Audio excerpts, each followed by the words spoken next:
going to call this meeting to order at 6:30 p.m. Thank you all for joining us. We have all of our school board directors in attendance, and many of our student board reps are here as well. Thank you.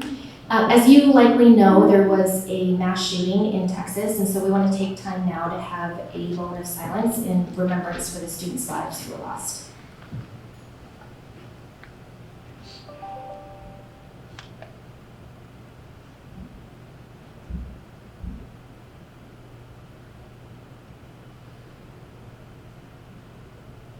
Thank you very much. We are going to now stand for the Pledge of Allegiance, and who is going to join us? Pledge allegiance to the flag of the United States of America and to the republic for which it stands, one nation, under God, indivisible, with liberty and justice for all. Thank you. That takes us to agenda item 2.01, which is our action to approve the regular meeting agenda. May I please have a motion to approve agenda item 2.01, action to approve the regular meeting agenda? I move to approve our regular meeting agenda. And I second same.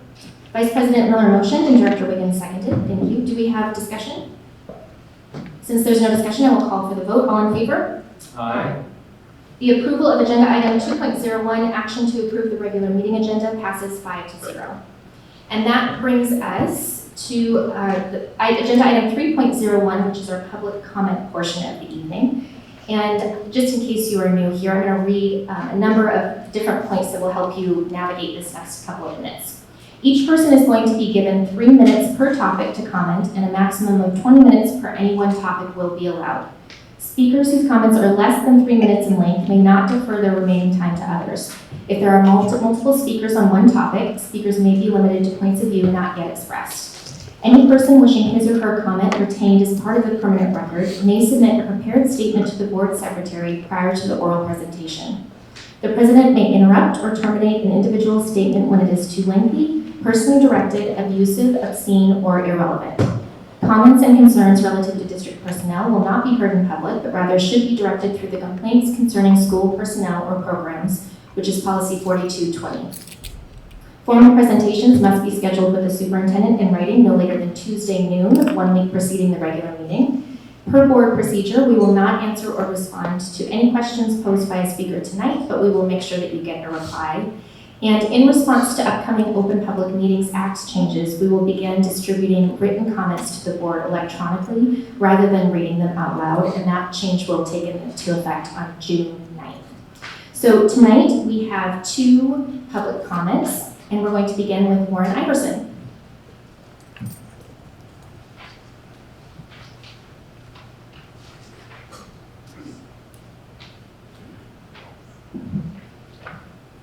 Thank you very much for recognizing me. I didn't realize I was going to have this big a gathering here to hear me speak, so there must be something else going on, I'm sure. Anyhow, I echo your thoughts about the shootings here today. My first public comment is regarding redistricting. Is that where I would address that now? Or actually, if you could wait on that piece. Okay, I wasn't sure if they yes. were back to back or separate. Okay, good. Yeah, thank you. The second one was regarding the shooting of today. And I know when Lori and I and Valerie and many others were involved in the building of the school, that was one of the priorities, to make sure it was designed with security in mind. And this particular one in Texas was elementary school. And I don't know if that extends to all the schools in Tahoma. I don't want you to answer it publicly anyhow, but I think we're going to have to review the policies on that and make sure we are covered on that. Maybe even having an armed guard, or maybe you already have them, or having designated teachers that volunteer and have that, we need some kind of protection. That's a different discussion. I think we need to proceed with that and review what the policies are now. I guess that would conclude that, because I wanted to speak on the school board redistricting and also on the diversity and equity that we call on later. Okay. You can speak on the diversity and equity piece now if you'd like. I can right now. Okay, I didn't know that was on the agenda tonight. The last 2 meetings I was coming to, I got diverted because of open house events for, not for me, but for grandkids and employees. So 5:30 night, I hear, hey, where are you going? You gotta work. So part of that. Anyhow, I told Haley we had a really nice, wonderful tour with Mike, I don't know, 2-3 weeks ago, based down at the high school, and saw the whole first floor, which is huge. But several of us here, like I said, were involved in just playing dirt, golf course. Saw the whole thing and how it's maintained. And I believe, the students and staff love it. I mean, it should be the envy of a lot of districts around. And I'm very proud to have a part in that. So really, really happy to be that. I think the robotics is part of the CTE program. So maybe they can explain when they get up for what 2046 means. I don't know if that's a presidential campaign election for someone or what. I'd like to hear about that. As far as you said, for equity and diversity, I can speak now. I attended one work study and there were several pages. Boy, a lot of stuff you have to comply with or want to comply with. And it seems to me an awful lot of it can be summed up by skipping equity and going only with equality. Treat someone like you want to be treated yourself. I know that's a Christian value, so that may not be appropriate. You have to make it something simple that you stick to, that you can understand. And I know the board, the district's certainly not going to establish something like CRT, but backdoor through something like that, you might end up with something like CRT, which I would not support. Proud American values. Shooting today were Hispanic students were killed. It's not just white people that have things to apologize to in the past, Equality means everyone is equal. Martin Luther King said it best. And I'm not going to quote him, it's going to sit down at this time. I hope we can do that. I would definitely urge a public meeting of some sort rather than just adopting it at the board. I know this is just the first reading, but the public needs to be involved in that to see what their students are as parents. Opinions definitely matter. So, thank you very much. Thank you, Warren. Next, we will call up Val Paganelli.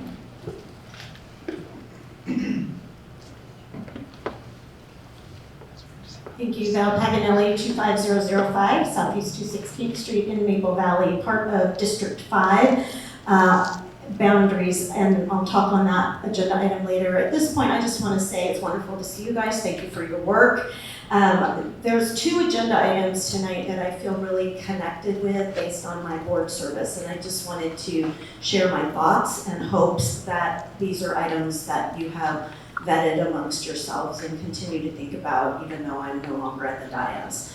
The diversity policy, as a board member liaison to the steering committee of that, I am just really proud of the work that was and continues to be done by the committee members that are here in the room and the leadership that was offered. There was a lot of hard conversations that took place and a lot of learning that took place in that forum. Pete, I know you were a part of some of those as well. There is no WASDA policy on this. There's no opportunity for the board to say it's WASDA recommended language, right? This is the opportunity for our school board to be brave, to step out, to be honest and deliberate and clear as to what the board is willing to support, stand behind, and the shoes they're willing to walk in. And I think that's what the community needs right now. So I would encourage language that's very clear, or at least the communication between the lines of the policy really clear. With respect to the 5-year targets and goals, I know there are a couple of agenda items tonight that include departmental goals, and that's something that I hope our district recognizes as new and can also be really proud about. When I look particularly at the one related to finance department goals, the thing that I would want to be sure is there is that really clear dedication to accountability. There was a time when I was sitting at the dais where there was one person based on the resources that this district had, that did the work, checked the work, reviewed the work, presented the work. That's a risk to the system, it's a risk to the individual who holds that responsibility, and I really would like to see a line item that is dedicated to the accountability of the resources that this district has at its disposal for the benefit of our students, and that there's a clear do, check, and review on all those things that matter financially. Also recognizing that the audits of a public entity such as our school district is not the same as what many of us experience in the private sector. And so to the degree there are areas of concern for you as an individual board member to bring forward for operational audits, I encourage you to do so. Thank you. Laura Myers, would you like to come up?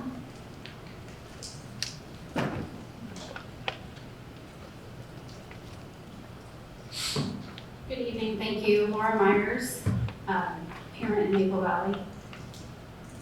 Thank you for your commitment and service to our youth and the community. I'm here this evening as co-facilitator of our district's Equity Family Engagement Committee, as well as co-facilitator of Tahoma Roundtable, which includes all of our PTA and PTO parent groups in our district. As a former Washington State PTA president, current district and community advocate, and parent, it is my mission to be a powerful voice for our children, to assist with relevant resources for families, our schools, and community, and actively work to advocate for the well-being and education of all children. I want to offer my gratitude and acknowledge the labor of many individuals who've contributed countless hours invested in our equity goals, and urge you to expeditiously work to pass our first diversity, equity, and inclusion policy and procedure. Our students continue to experience barriers and inequities, preventing them from reaching their potential. As you are all too aware, the pandemic widened gaps in academic and social and emotional opportunities for our students and youth. A growing gap exists between funding and actual expenses for special education. Across the state, school district highly capable programs do not accurately reflect the demographics of the students that they serve. I also stand before you this evening to amplify the voices of students and families currently experiencing unsafe learning environments right here in our schools. These students are currently facing daily verbal and physical harassment toward them, making it difficult for them to focus on learning and negatively impacting their mental health. So much so that I share with you tonight that these students are considering or have already left our district and are currently attending online schools. The students facing these challenges attend school every day, accepting that racist, homophobic, ableist, and misogynistic comments are just a part of the learning environment that Tahoma offers. It is critical for these students and families that we complete a solid policy expressing TSD's commitment to our tenants and our tenants to ensure the safety, growth, and humanity of our children. This policy must communicate to the district and community that we are dedicated to equity, diversity, and inclusion, and show with our actions that we are working toward eliminating the gaps, as well as eliminating the intolerance, racism, and inequity in our schools. This policy must communicate that Tahoma will prioritize and sustain efforts and resources to eliminate all forms of oppression. This policy must communicate that we are committed to ensuring that all children in this district have fair and equal access regardless of their race, ethnicity, socioeconomic status, gender, mental health status, disability, age, sexual orientation, religious status, and/or gender expression, or any other factor that might deprive them of the fair access to a high-quality learning experience. As part of giving everyone fair access to high-quality education, equity also means ensuring that they have the opportunity to take advantage of that access. I urge you to pass this policy so that we may honor our commitment to ensure all students receive what they personally need to develop their full potential and succeed, as well as ensure that Tahoma schools are committed to being welcoming, supportive, and safe for every student and adult. Respectfully yours. Thank you, Laura. And I know you have copies, so you're going to provide them to Mrs. Wheeler, and board, we will have those after the meeting. We will now move on to agenda item 4.01, which is our student board representative report. Do you have a report for us tonight? Yes. It was, when I wrote this yesterday, it had a much more upbeat tone that I don't really know how to reflect the views of the student body at this time on what happened in Texas today, or really to reflect my own thoughts and words, but I'll just proceed what I wrote yesterday and revise tonight. Prom happened on Saturday, May 21st. It was open to juniors and seniors, as well as the guests that they brought. It was held at the Pacific Science Center, and the student leadership, as well as assistance from teachers, on a great event. The track athletes send off is tomorrow. I don't recall the exact number of athletes being sent, but it is quite a number being sent off tomorrow. The send-off will be at 7:25 at the high school tomorrow. The school play Anastasia closed about a week ago. It seemed to have been packed up with a full house every night. I especially noted that as I tried and struggled to buy tickets to do an assignment for class. On Thursday, there will be a Green Day at the high school. This involves freshmen commemorating Memorial Day by going to the Tahoma National Cemetery. It involves sophomores participating in lessons for post-high school planning and committing to Tahoma's future ready goals, not only just in classes, but through specific opportunities available to them. For juniors, much more sadly, involves science testing. And for seniors, it involves probably one of the last major assignments that they will do, presentations beyond panels and behind panels of judges. Many community members are participating in this and judging this, including several board members and Mayor Sean B. Kelly, who is in the audience tonight. Hello, Mr. Mayor. They will be judging the seniors in what is probably one of the last Google slideshow presentations they'll have to give. Robotics is in attendance tonight. I know this is slightly old news, but I'd like to congratulate them anyways. They placed 6th at World. They were quarterfinalists. I don't think I have to say how much of an accomplishment that is to make it to Worlds.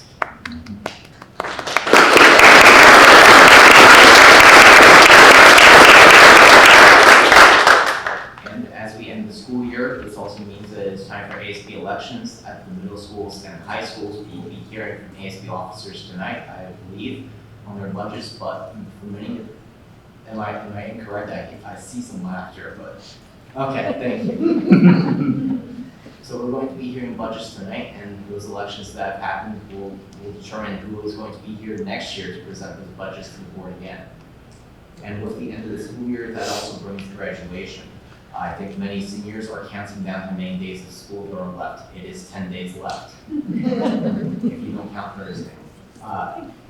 This also means that this is probably the last time I'll be facing the audience from this direction tonight. I will graduate on the 14th with the entirety of the Tahoma class of 2022.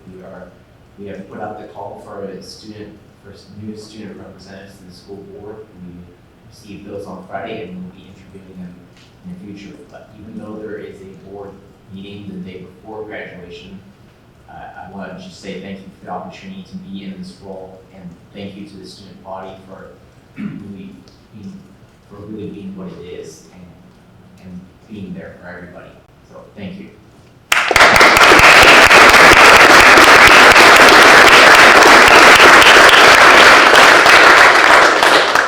We will now move on to the presentation, discussion, and action item portion of our evening. And agenda item 5.01 is something that we do every 10 years. So you're really seeing something exciting and fresh tonight. So every 10 years, school districts are required to review school board director district boundaries for board elections based on updated census population data. Tonight, we are accepting public comment from anyone who wishes to provide their input on the proposed revised plan. Public comment guidelines for this agenda item are the same as our regular public comment agenda item. The guidelines are that each person will be given 3 minutes to comment. Any person wishing his or her comment to be documented may submit a prepared statement to the board secretary. The board president may interrupt or terminate an individual statement when it is too lengthy, personally directed, abusive, obscene, or irrelevant. And comments and or concerns relative to district personnel will not be heard in public, but should be directed through the district's personnel complaint concerning school staff or program policy.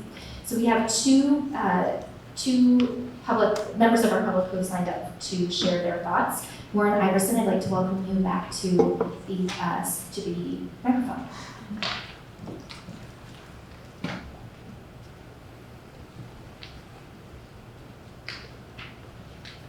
Thank you again for this opportunity. My name is Warren Iverson, and on this topic, I'm running, representing the Greater Maple Valley Unincorporated Area Council. I think I supplied you with paper on that 2 or 3 or 4 meetings ago. I urge you to consider, even value highly, I guess, retaining the districts as they are pretty much. So we have rural representation rather than clustered around the city of Maple Valley, and all 5 of you live within a half mile for each district. So I have not seen what the proposal is, so just again urge you to keep rural representation, maybe adopt or modify these as small as little as possible. Thanks again. Thank you, Warren. And Valerie Paganelli? Just an aside briefly, is it possible that we could show the proposed maps?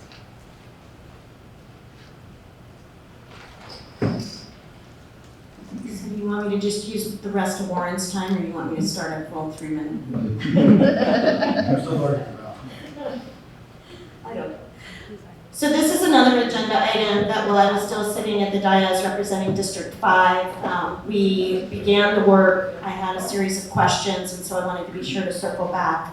And I will say that by virtue of not being able to hone in on a work study that you guys had recently where you had a board discussion about this, I don't know, nor would it be clear for my seat or maybe many other public constituent seat as to the process that you went through. One of the things I had requested while I was still in a board position was, what if we change no boundaries? How does it affect the numbers?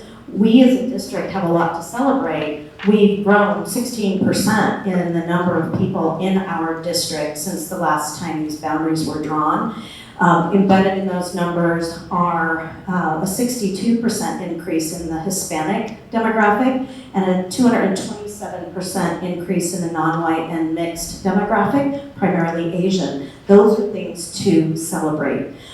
In addition to that celebration is the uniqueness of our district in that we do cover a great geography, square miles wise, of unincorporated King County, considered a rural district, not part of the Growth Management Act currently, so urban development is restricted. That contingent primarily lives in District 5, some in District 3, and also District 4, but geographic-wise, primarily in District 5. There is a celebration in that, and it brings a different perspective that may be just as diverse as what your heritage is from a racial standpoint. We don't know as a community what were the other criterias that are embodied in the boundaries that are being set.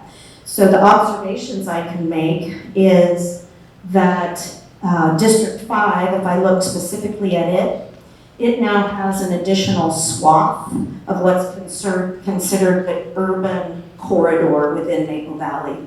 And so that brings in a bigger number of individuals that may not have a real understanding of what's embodied in the unincorporated area rural portion of this district.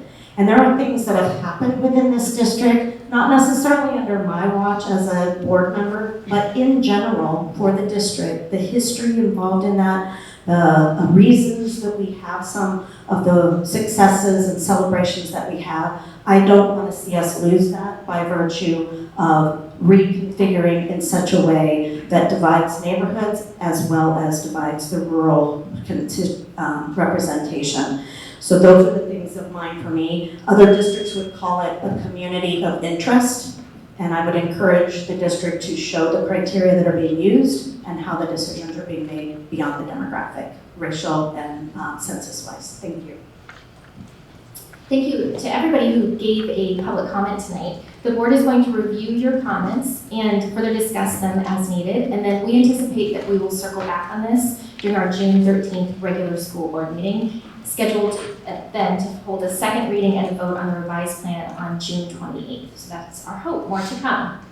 We will now move on to agenda item 5.02, which is our Tahoma High School robotics demonstration. We're very excited about this. As you heard, they placed in worlds, and so we want to see the demonstration of all of the magic that can happen. So come on up, guys.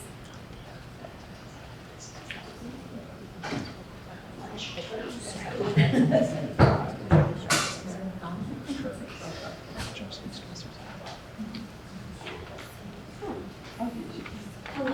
my name is Lloyd Oliphant. I am a current senior. I will be graduating this year. I am the previous president. Thank you so much for having us. My name is Yesh Padeo. I'm a current sophomore and I'm the vice president. So we are a part of Tahoma's robotics team. Our team name is Bare Metal. Our 2046 actually stands for we are the 2046 team to register within FIRST, which is the kind of umbrella of the organization that we are with. We were established in 2007 at the old high school and actually portable. We've grown greatly over the past 16 years. Currently, we're standing about 72 members, where we started with 7. We are now and have expanded to 7 sub-teams. We have fabrication, design, assembly, electronics, manufacturing, business, and media. And as I said, we are under the FIRST organization, and we are specifically under the FIRST robotics competition.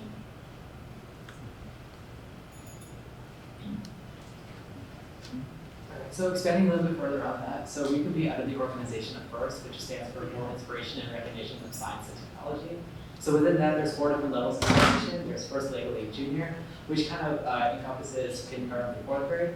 There's First Legal League, which is 4th through 8th grade. So that program is currently at Lake Wilderness High School and was at San Michelle Middle School, and something we're trying to bring to the other elementary schools too, because it's such an amazing opportunity. There's also First Tech Challenge, which encompasses 7th through 12th graders, and then the First Robotics Competition, which is 9th through 12th graders, which is what we completed.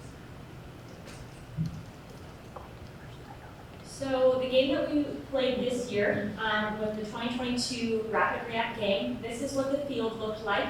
The main objective of the game was to score these oversized red and blue tennis balls in the hub, which is that center thing on the field. And at the end of the match, we ended up having to kind of climb up this hanger on the left and right side of the field, which we will do a demonstration and show a video of that in just a second. Speaking of which, you should be able to click on that and it should show the video. If not, that's okay. It's not working for me. All right, no worries. Okay. Then we'll demonstrate that in just a little bit. If that doesn't work either, that's okay. Okay,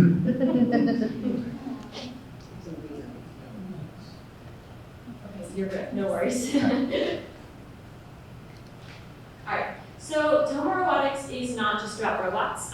We really value the real-world applications that we gain through the robotics team. Many students that have graduated have gone into engineering and industrial fields. One of our seniors in 2019, he went to Montana State, and the experience that he had actually gotten from Tahoma Robotics team and just the background in manufacturing helped him to become a professor now there currently. So he would have graduated, he'll be graduating this coming year as a senior, but he actually was able to do an accelerated program and will become a professor at Montana State in manufacturing. We also learn and build connections from the best in the world. This previous year we competed on a field with some of the best, and we did really well, and so we're really proud of that. We learn responsibility, leadership, and accountability.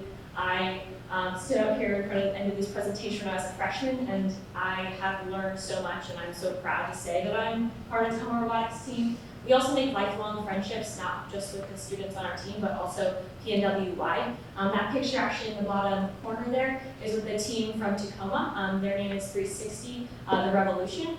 And we were able to hang out with them after we returned from Houston, kind of drive each other's robots and get to know how they ran their team and they got to learn how we run our team. So some of the accomplishments that we had this previous year was that we ranked 6th on our division at Worlds. We did compete on the hardest field at Worlds, statistically wise. And then we also had one of the fastest climbs in the world. We rival for the fastest climb in the world, but it ranges from 2 to 3 seconds. Actually, our Auburn district qualification competition, we were able to do a buzzer beater climb, which was really cool. So none of this would be possible without the sponsors that we have. So currently, these are some of our sponsors that we have currently, and then the match program at the Boeing is one of our biggest ways we get funding and everything. So we have about 5 different mentors that work at Boeing currently, and that come to their team, like really like meeting, and they definitely help us so much. Like a person become really close with one of them, so it's like really amazing to see all that. We also really want to thank the Tahoma School District. The $5,000 registration fee to go to Houston is paid by the school district, so we're incredibly thankful for that. And then some of the other things we work with, and just also just working with them to create like connections and lifelong relationships and stuff. Looking forward, with the pandemic somewhat behind us, we are really excited to be hosting our annual Girls' Generation competition this October. Usually this competition, and we will host it this year, is a competition that aims at allowing girls to be a part of drive team and a part of pit crew, where sometimes on their team they may not be able to do that. I actually was a part of drive team because I got to experience this competition and be a part of it. So it's a really influential part of our image in the PNW and kind of how people see us, so we're really proud of that. We also are really excited to be having multiple outreach events and being able to be in the Maple Valley Days this year and go to Seafair and certain things like that. Additionally, we are also really excited to be expanding our team.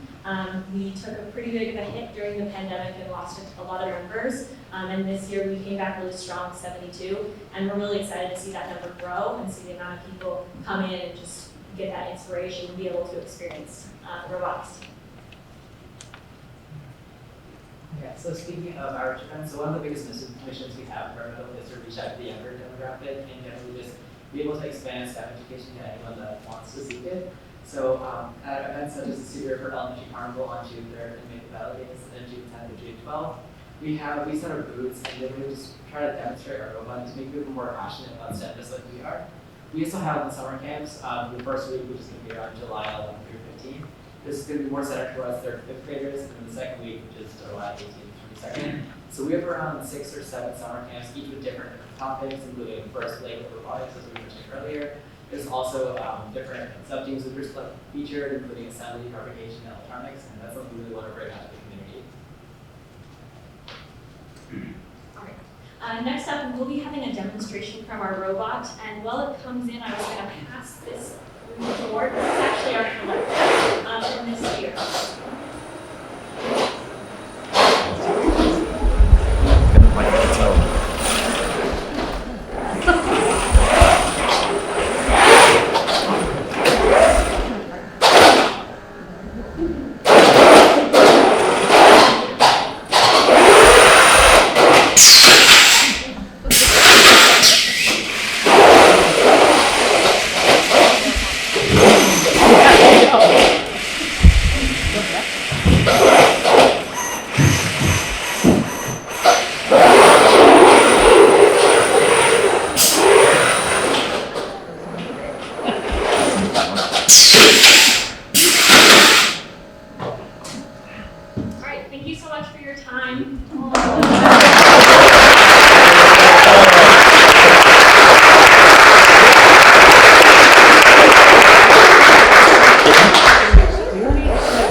Darren, if you're still in the building, I just wanted to say thank you to you, sir. I just would like to underscore a couple of things that were said here. What this team does and some of the things that they take away, it's just incredible. Not only do they potentially learn some really valuable career skills in those fields that are embodied in building and programming and running that robot, but they learn some incredible life skills about how to treat other people, how to mentor one another, how to care for one another. And that stretches even beyond their team. One of the competitions I was at, one of the teams showed up with a robot that wasn't operational.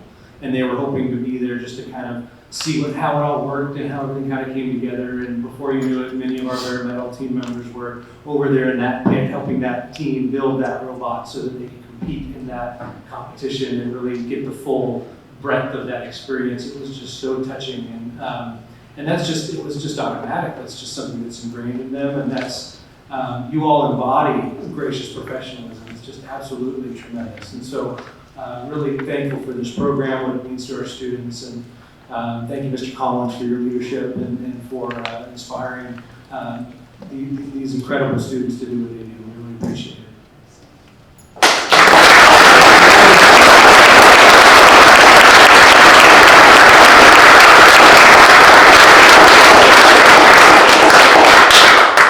Well, we're going to continue the celebration because agenda item 5.03 is our action to approve ASB budgets for 2022-23. May I please have a motion to approve agenda item 5.03, action to approve ASB budgets for 2022-23? I move to approve the ASB budgets for 22-23. Second, same. Director Miller motioned and Director Reagan seconded. Thank you both. And I would like to welcome our ASB representatives to come up and present to us. Brian, no pressure following that. You got this. We're just thinking the same thing. All of that. All right. Can't tell if it's on. Oh, there we go. Now I can hear myself. Good evening to the board and also to everyone in attendance. My name is Ryan Simpson. I'm one of the leadership teachers as well as a co-activities coordinator at the high school. And I'm honored to be here tonight to kind of talk about this year and being able to be back in person. And I guess I would call this the year of the pivot, in which we kind of had to look at it through a different lens. When we started this fall with everything kind of coming back into play, we really had to look at how do we get those students involved, how do we give those opportunities, knowing that we were still wearing masks, we still had that distance. And that's when, you know, with working with students, it was, well, we pivot, right? Maybe we can't have the standard homecoming dance, but we can put on a homecoming event that had over 1,200 students in attendance, that provided a magician and a comedy show and casino tables, all under a New York theme with an outside Central Park area. And how do we pivot when we look at our opportunities students can get involved in? Well, maybe we can't have as many of the after-school events, but we create more clubs. And this year I can proudly say that we had over 50 clubs that started up, including several that just went through approval and got approval here, including the Asian Student Union, which was a brand new club approved at the last meeting, the Culinary Club, and the Astronomy Club, which happens to be launching their weather balloon this Friday up into the right there on the edge of space. So we look forward to seeing the footage that they get back. And I know that next month, the WISE Club, the Women in Science and Engineering, will be in front of you to also get approval. Those are just some of the clubs in addition to the others that are counted as activities that we have at our school. Some other things that we've learned is even though we had to pivot, there was a hunger from students to be able to be involved again. It was fascinating to kind of see the increase in involvement. And while we're still working very hard to create that foundation that will allow more students to find their passion and find something they want to pursue when it comes to the activities, clubs, and events that we offer, just a couple other highlights. We had more students this year run for class office and ASB than we had had in a number of years. Some positions with 3 to 4 people running. We had 781 prom tickets sold to this last Saturday's prom, which, as I look over our ASB cashier, I was told is almost a record-setting number for the amount of kids who wanted to attend prom. We had our first annual culture fair this year that I believe he's back there. Yep, Mr. Tony Davis, our athletic director, was a part of planning and putting together. And as our district becomes that much more diverse, our senior class is actually looking at doing their senior gift, being a number of different flags, both of country representation and also sexual orientation, that will be up around the commons to truly represent the diversity in our school and in our district as it continues to evolve. And then the last thing, which I know was just sent over to Mr. Pete Miller, while there are 3 seniors on the school board reps that will be leaving after this year, there are 13 applicants that apply to choose from. There's a number of students that want to be involved, and these are just a few of the ways in which we've offered that this year, and hope that through this budget approval that we can continue to offer those clubs, those events, those opportunities and activities for all of them. And I want to introduce two of our representatives here. Ella Bowker on my right, who is our ASB Vice President, and Aurora Simmons, who is our ASB secretary, and I'll allow them to add something in. Hi, like you said, my name is Aurora Simmons. I'm a junior at Tahoma.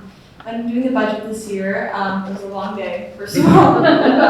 What we're looking at mainly is what was successful, what was getting kids excited about coming to school, what was making them happy, what were kids talking about, and like putting more money into those events that could, help create a culture where everyone felt like they could be a part of something. Something like this year, for example, we talked about how we wanted to grow Bear Dam Retreat because it's such a wonderful experience for kids to get to really know each other on a different level. And so, yeah, we're just working to help create that culture where everyone feels like they're a part of something. Okay, I would agree it was a very long day, but I would say it was a beneficial day and productive day for us.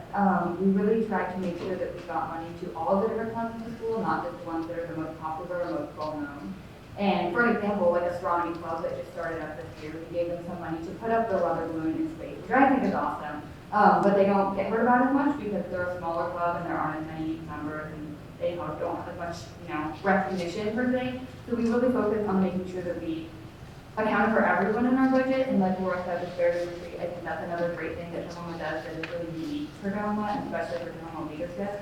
And so, even though we might not always get the most money out of Bear Dam Retreat, I think it's still important to fund those things in order to see the improvement in our students and see the benefit that you can't get financially. You can see it in their smiles and their willingness to participate after Bear Dam Retreat, like the emotional benefit they get from something is, I think, worth recognizing and worth funding as well. So we try to make sure we hit all of those different things while doing our budget. And on that note, on behalf of ourselves as well as the middle school ASBs, we hope that you will continue to fund and approve the budget so that these kind of programs can continue for all the students. Thank you. Thank you.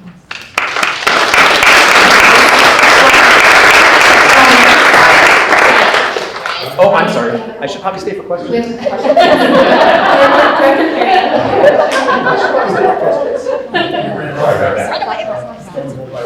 Any limitations this year? I mean, besides the departments in terms of budget or anything like that that you felt that could be improved upon?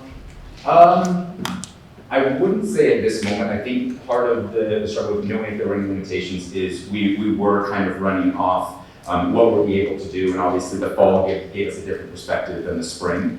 I would say that there weren't any big limitations budget-wise as we were looking at the different clubs and their needs. Many clubs didn't request additional funding. A lot of them are ones that function as more of social clubs and opportunities for students to find that place for themselves. The ones that needed some additional funding, we were able to grant that. I want to say off the top of my head, there were about 7 or 8 that had asked for additional funding, and we were able to grant a number of those. And then some of our clubs also bring in some of their own funding, as you saw, robotics, our drama program, those, and so that kind of also keeps them functioning, especially on clubs that are of higher kind of monetary expense. But no big restrictions at this time that we could see. Do you have any other questions or comments? Michi? Yeah. This may be a question more for those, anyway. Sorry, that was a weird intro. How do you really reconcile the idea of like funding the most successful clubs versus funding even the less popular clubs? Because to many, I think that would seem contradictory. So, sorry, I'm not understanding. Because I think just to explain it more, for many students, popularity is often correlated with success when it comes to a club. Gotcha. How do you reconcile the idea of funding the most successful clubs, as was mentioned by Laura, with also making sure that even those clubs that aren't as popular still receive funding? So when it comes to the funding, the amount of members in it doesn't contribute into the factor when we're looking at it. We're looking at our total budget. Obviously, the budget is divided into athletics and then activities. So when we take the activity portion and set that aside and look at activities, we look at what are some of the costs of those clubs, whether or not they have 72 members or 10 members, and then we also will look at kind of what will their needs be for this next year and what requests have they made. So any clubs, whether they have a higher popularity or not, can still request any sort of funding that they want. And then if it was something that would be out of our budget, one of the things that we've brought up a number of times with clubs this year is also opportunities to fundraise. We've done several fundraisers, whether it was a car wash or whether it was teaming up with Mod Pizza for something that they do. There's all kinds of other ways that we can also help supplement those clubs. So if they needed more funding, but let's say they had a smaller amount of people, we find ways to be able to make that work. I don't know if that answered it fully. No, that does answer. I think for many students, how ASB funds clubs is often a bit of a black box, and that could be clarified further. I know that in the speech and debate team, for example, we just sort of receive the funding that we do, and we don't know how we get there. But Your advisor put in a request, for especially for those trips. They put in those requests for it. And that's something that is next year, now that we're kind of back in motion with clubs, and we have that many more advisors who are stepping up. That'll be something that we'll address in the fall with those advisors as we're having the advisor meeting, is to kind of talk about here are the ways you can request funding during the year. Because now that most of those restrictions have been lifted, we can do more of those fundraisers that we want to do, more of those evening events with bringing community members in. And so that will also be addressed in the fall with all advisors from the school. And on the note of fundraisers, this is a bit selfish, but there is a fundraiser being held at Mod Pizza tomorrow night.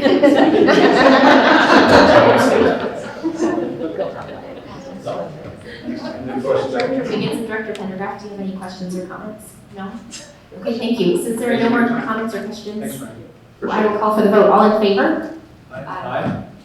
So agenda item 5.03, ASB budgets for 2022-23 passes 5-0. Thank you. And that takes us to agenda item 5.04, which is our first reading and adoption of the secondary biology curriculum. Oh. Did middle school want to present? Are you presenting separately? Yes. Okay, I'm sorry, I was confused because I thought you said that he was presenting for you. So please come up. We love you, middle schoolers. We love to celebrate you. Go around the corner. Sorry. No. We're happy to hear what you have to share.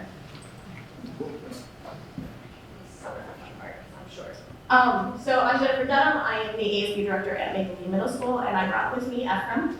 Ephraim, as our school board representative said, is actually our new president.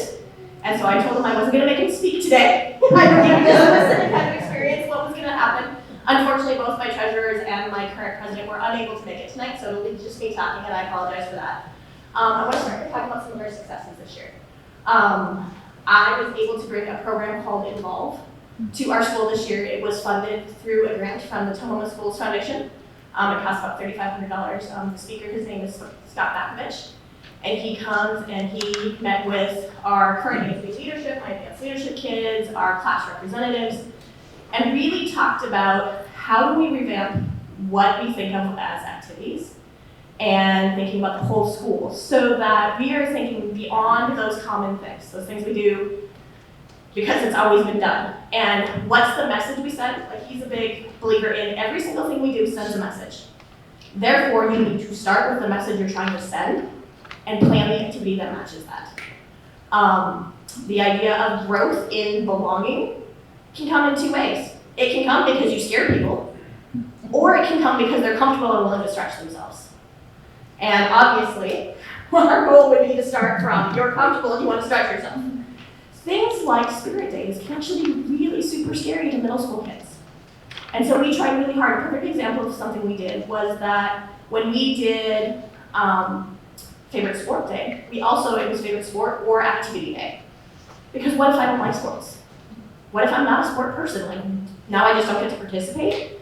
So really stopping and thinking about how we plan every single thing we do. And so I'm excited to say that we are going to be able to bring it back next year with some support from the school district and then from my building budget. I don't have to go ask for a grant next year. So I'm excited for that. Another big success we had was we did have one after school event with approximately 600 students in attendance. So we're looking at about 2/3 of our population attended. So that was very exciting. We're hoping that we can continue those numbers next year. But appreciate that we asked about challenges because honestly, that's going to be the thing I speak about. The challenge for us is we fundraise half as much as Summer Trail in the school does. So trying to create the same program with a different amount of money is difficult. It's a little deceptive when you look at our budget because we have line items like the general ASB, which is $3,500, as an income revenue, but honestly, that's if I take kids to leadership camp, I have to charge them to go. So that's money that comes in and goes straight out. I don't have any choice in how that gets spent. We also have the second fundraiser line item, which is over $6,000. But honestly, that's when we have to charge 8th graders for our end of the year event. The money comes in and I have to send it right back out again. This year, Mr. Weiss was felt very strongly that since Summit Trail wasn't charging for the end of the year event, we couldn't also. So I had to really struggle to try to figure out how we're gonna fund that. We did apply to Tahoma Schools Foundation for some of the funding, but that for us is a big struggle. I'm not sure how we're gonna solve that problem. We'll continue to try to play around with it, but that for us is the big struggle. When we significantly less fundraise than the other school and try to come up with an equitable program. That's really it, unless whatever questions you guys have for me. When you say you fundraise less, is that you're able to raise less funds, or you actually? Yeah, so if you look at their fund run, for example, their anticipated budget for next year on that is an income of about $20,000. We anticipate about 12,000, and that's a significant chunk of money. And then, just anything else, like they get more in ASB cards than we do because they more kids participate, like just all of that trickle effect. And again, I'm happy for Summit Trail. I am in no way trying to complain, but that's just a struggle that I'm trying to figure out a plan for. Amazing, thank you.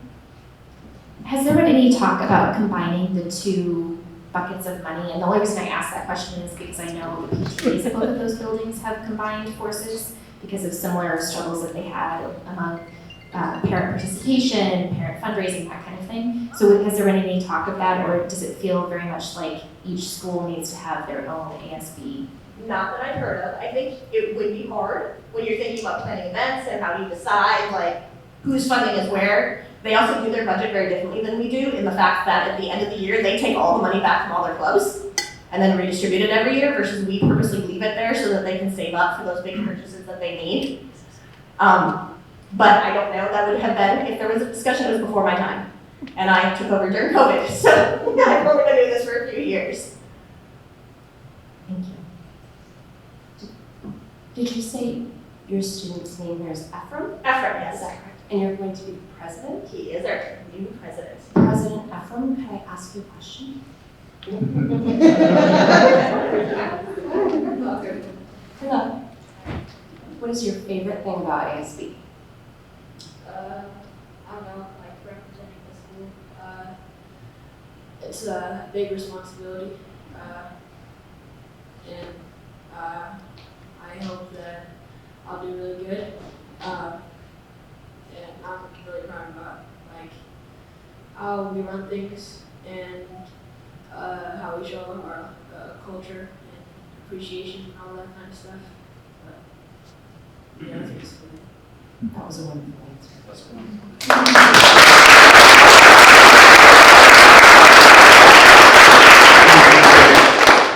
And I hope that if you like our graduate students, you consider being in this seat in 4 years. Okay, thank you very much. And Summit Trail.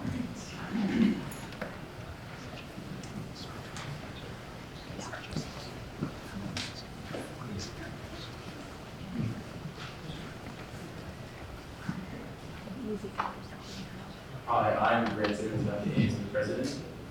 I'm Avery Rasmussen, and I'm the ASB vice president. I'm Ryan Basil, and I'm the ASB secretary. And I am Anna Tomato, the ASB treasurer at Summit Trail. This year's budget is very similar to years past. However, we have added badminton as account number 2074. We worked hard this year on Run Rock Read. But we were able to have our walkout door where we'd walk around the school and have fun playing music and stuff. But we couldn't do our typical inside doing a social dance, play sports in the gym. We were able to because of COVID, so we did a school-wide bingo, which is a lot of fun. We introduced VIP rooms for both our school-wide bingo, reading time, and walking, and students responded in a big way, where we brought in $26,843. Our food drive and toy drive was very successful. We engage students by posters, videos, and announcements, and the students really like duct taping our school safety officer to a wall. Our clubs, full-time sports, and other activities have been up and running this year, and students have been eagerly joining. We have been able to offer sports that we haven't offered before. For example, badminton, which we had girls who were non-traditional athletes go for. We also offered cross-country and an intramural volleyball team for our 7th and 8th grade girls. We just had our first assembly last week, and we're really excited to have our social event on Friday, June 10th. We're really looking forward to next year when our ASB activities can be up and running again. Thank you. Do you have any questions or comments?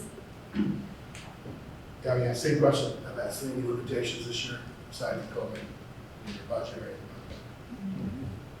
anything? One limitation we had was our sports wanted to do some things where we bring in more athletes to have fun during the sports, but our they were short on funding with that, so we had to run through ASB funds. Through general ASB. So one of the things that we introduced this year, like they had mentioned, was our volleyball intramurals. And that was something we haven't done before, but we had 80, oh my gosh, I got it for you. We had 78 girls come out for volleyball this year.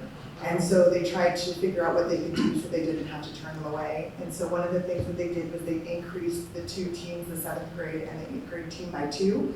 And then they created intramural teams that the teams played each other. And they also got to play the 7th and 8th grade teams as well. And so because of that, we needed more nets and more things. And so we got some donations from the community, and then we could tap into our general ASB fund because we didn't spend a lot this year. Just because we didn't have after-school activities. And our dance or social that we're doing at the end of the year, we're able to offer it free to the entire student body in order to use those funds as well. So I did want to say that you guys mentioned about joining the 2 ASBs together. That was one of the things that we had talked about a couple years at WACA. We had gone and we had talked to the auditor, and they had said that we need to keep the 2 schools separate because under ASB law, they have to be under 2 separate accounts. And so that gets a little bit tricky. When I very first took over, we also had really low funding as well, and we had to come up with lots of different ways. We've gotten really lucky in the years past that we've started using price matching, or not price matching, but donation matching from families to raise money that way. And then we started different prize tier systems that didn't cost us anything, so they could fall within the ASB budget, like taping someone to a wall, and silly treating some teachers. And so, yeah, opening up VIP rooms and having our PTA donate things to them so that the kids, can do that as well. But other than that, we try really hard to keep our budgets really in line. All of our clubs, they are given the same amount of money at Mapleview and our school, and then our sports the same as well. So we're trying, so. This might actually be a question for Director Miller. So ASBs are they 501c3s? Are they nonprofits technically? No. No. No. It's actually a separate fund within the school district, such as a general fund. ASB is just a separate fund within the district that's actually ran and monitored by the student bodies. As a lawyer, I just gave them legal things get in the way of doing good things. So we blame you. I will say that when it came to the issue of being able to have the year-end celebrations at both schools, we actually worked with Principal Weiss to make sure that that was able to happen. We've got general funds money so we can ensure some equitable experiences at those schools.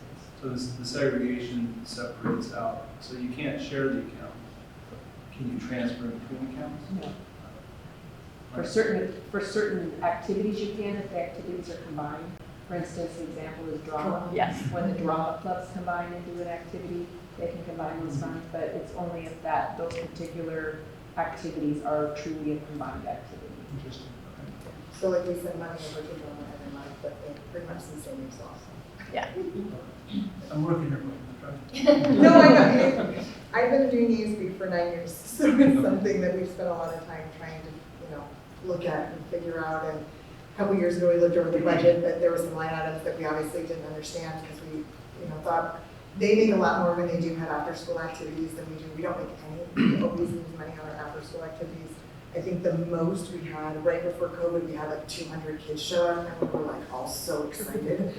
And we just don't get a lot of kids that come to our after-school activity. And so a lot of our parents, we start pumping up our Run, Rock, Read at our Bear Days. I hand out the flyers to them right there. And I'm like, this is our one activity, and a lot of parents just write checks right there, and they're like, here you go. We don't want anything to do with it. Here's $20. We don't want to think about it anymore. So.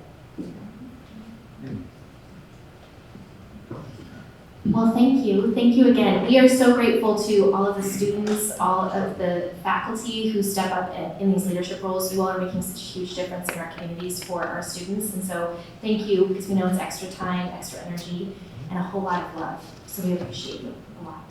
Thank you. And directors, just because we have now heard from the middle school, I'm going to call for the vote again, just because it would be a fuller, more rich vote. So I will call for the vote. All in favor?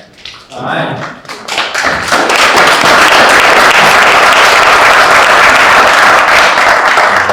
And agenda item 5.03, ASB budgets for 2022-23 passes 5-0 a second. So we're going to move on to agenda item 5.04, which is our first reading and adoption of the secondary biology curriculum. And I believe yes, okay, Mr. Neal is here. Yes. Good evening. Good evening. Hopefully you're ready for this session. Good to see some familiar AP bio students on the board. I think there's going to be a slide on this. There is. All right. Awesome. I'm here basically representing the AP bio teacher as well as the science department for the high school. We are at a point where we need to replace our AP bio books. They're 15 years old, and we found a wonderful resource in Campbell Biology. It's probably the highest value we currently have. If look at the process, it was Justin Strasser and I, our AP coordinator, that looked through the actual curriculum packages and the different options. We looked at 3 different texts, 2 versions of the Campbell Biology, the latest being the 12th, and then McGraw-Hill 14th edition. By far, the Campbell 12 is the best that you can absolutely get, and the best that's available right now for electronic resources as well. It's basically the version of biology that all freshman biology classes take throughout the nation. We did the IMC process, as you saw on there, and we even have one of our IMC members here tonight. Not for this item, but... When I found out that I got to be the guinea pig for the IMC. Basically, I've taught it now for 11 years. It's been a text that's been used in the district for 15 years. We have 2 to 3 sections each year on average in the class. In fact, we pumped up. It's usually juniors or seniors or exceptional sophomores, right? And then, of course, we've got a pass rate of 93% of our students. Usually, we have about 97 to 96% that take the actual exam. So we've got a fairly good record when you consider that the U.S. average is 56% pass on that. So it's been successful with Campbell, and I'd like to stick with that because it's a great resource. I gave you that information. With the new text, one of the beauties of it is, I'm going to admit that I'm a full nerd. I actually read the book at home sometimes. Because if you flip it open and go to any page, you'll find that there are beautiful graphics that go with it, diagrams that explain biological processes that I wish they had when we were in school. As well as, of course, this one comes with the e-text, so kids can access it from home. That e-text also has links that have videos that show DNA synthesis, DNA replication, all those things that are inside and embedded within it. So it's an awesome package. It also has a bunch of video resources for the teacher as well. Why this curriculum? It's the best, absolutely. I think I hit that on this way too much. But basically, it also marries beautifully with the curriculum we currently have, some slight modifications. You can still use the text. The major reason is, 1, the books are falling apart. 2, basically, if you look at those resources, they not only marry in, but they also bring in biotech, which is advanced in the last 15 years. So that's a big piece of it, as well as virology is kind of advanced in the last 2 years. Topics that in terms of, that could be controversial, although not as a biologist. One of the biggest ones, of course, is evolution by natural selection. It's hit on in every chapter because it's the cornerstone of biology. Embryonic stem cell research, because the kids actually learn how that works. and how Holly was created, things like that. Genetically modified organisms, I mean, we all eat one today, unless you're completely organic, so they're in us, it's good to understand. It's also on the exam, they ask about these things. Biotechnology and how we manipulate genes and organisms to do that. Virology and vaccination, a new topic in terms of vaccination by students. This year when we did immune presentations, they were really riveted in and understood far more of it because they had an idea. Human-induced climate change, especially wrapping into the end chapters, they do a great job of showing the evidence, and basically laying that out there for them to actually decide as students which to believe. And then human reproductive systems, because you can't teach biology without taking the next generation. In terms of price, it's comparable. If you look at the other Campbells, it's slightly higher than McGraw Hill, but you get access to the e-text plus the quality of the images, and all the resources are so much better. That's really worth it. Gotten the last 15 years with the last edition. This one seemed a little bit hardier in the pages, so I'm hoping that we can do that.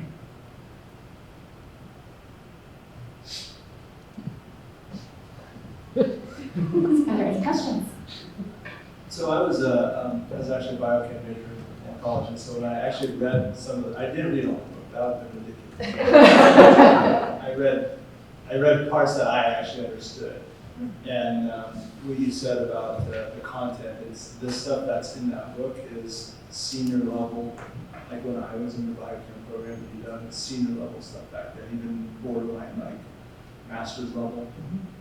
Content, so seeing that, but when you, so the thing that you said is like, it's a better curriculum, like, can you give me like a Cliff Notes, high level, 20-second, what makes it a better curriculum? One would be the visuals by far. It has better diagrams to break down biological processes, so kids can understand, say, biotech techniques, PCR, Mulder's chain reaction, to understand how it goes in each step, they have diagrams for that. At the end of every single chapter, they have a summary chunk that takes the whole area of it and simplifies it down to what they really need to know for the AP exam. It's really honed in on the AP exam. Pearson, of course, helps publish it. Pearson also makes the AP exam. Oh. And they're tied in beautifully together. So That makes you can literally see AP questions that are in the text because they wrote them. So it maps right to the Yes. McGraw, not so much. Okay, thank you so much. Thank you for your time tonight. And we know that you are very busy, so please know that you are not required to stay for the rest of this meeting. We are grateful for the time that you've given us tonight. Yes. Thank you. We will now move on to agenda item 5.05, which is our technology department plan. And we have Trevor Davidson who is joining us, and he is our technology supervisor. And it looks like we'll have the tech department. Correct. I have a few members of our team here who helped develop this plan, here to represent and support what we built.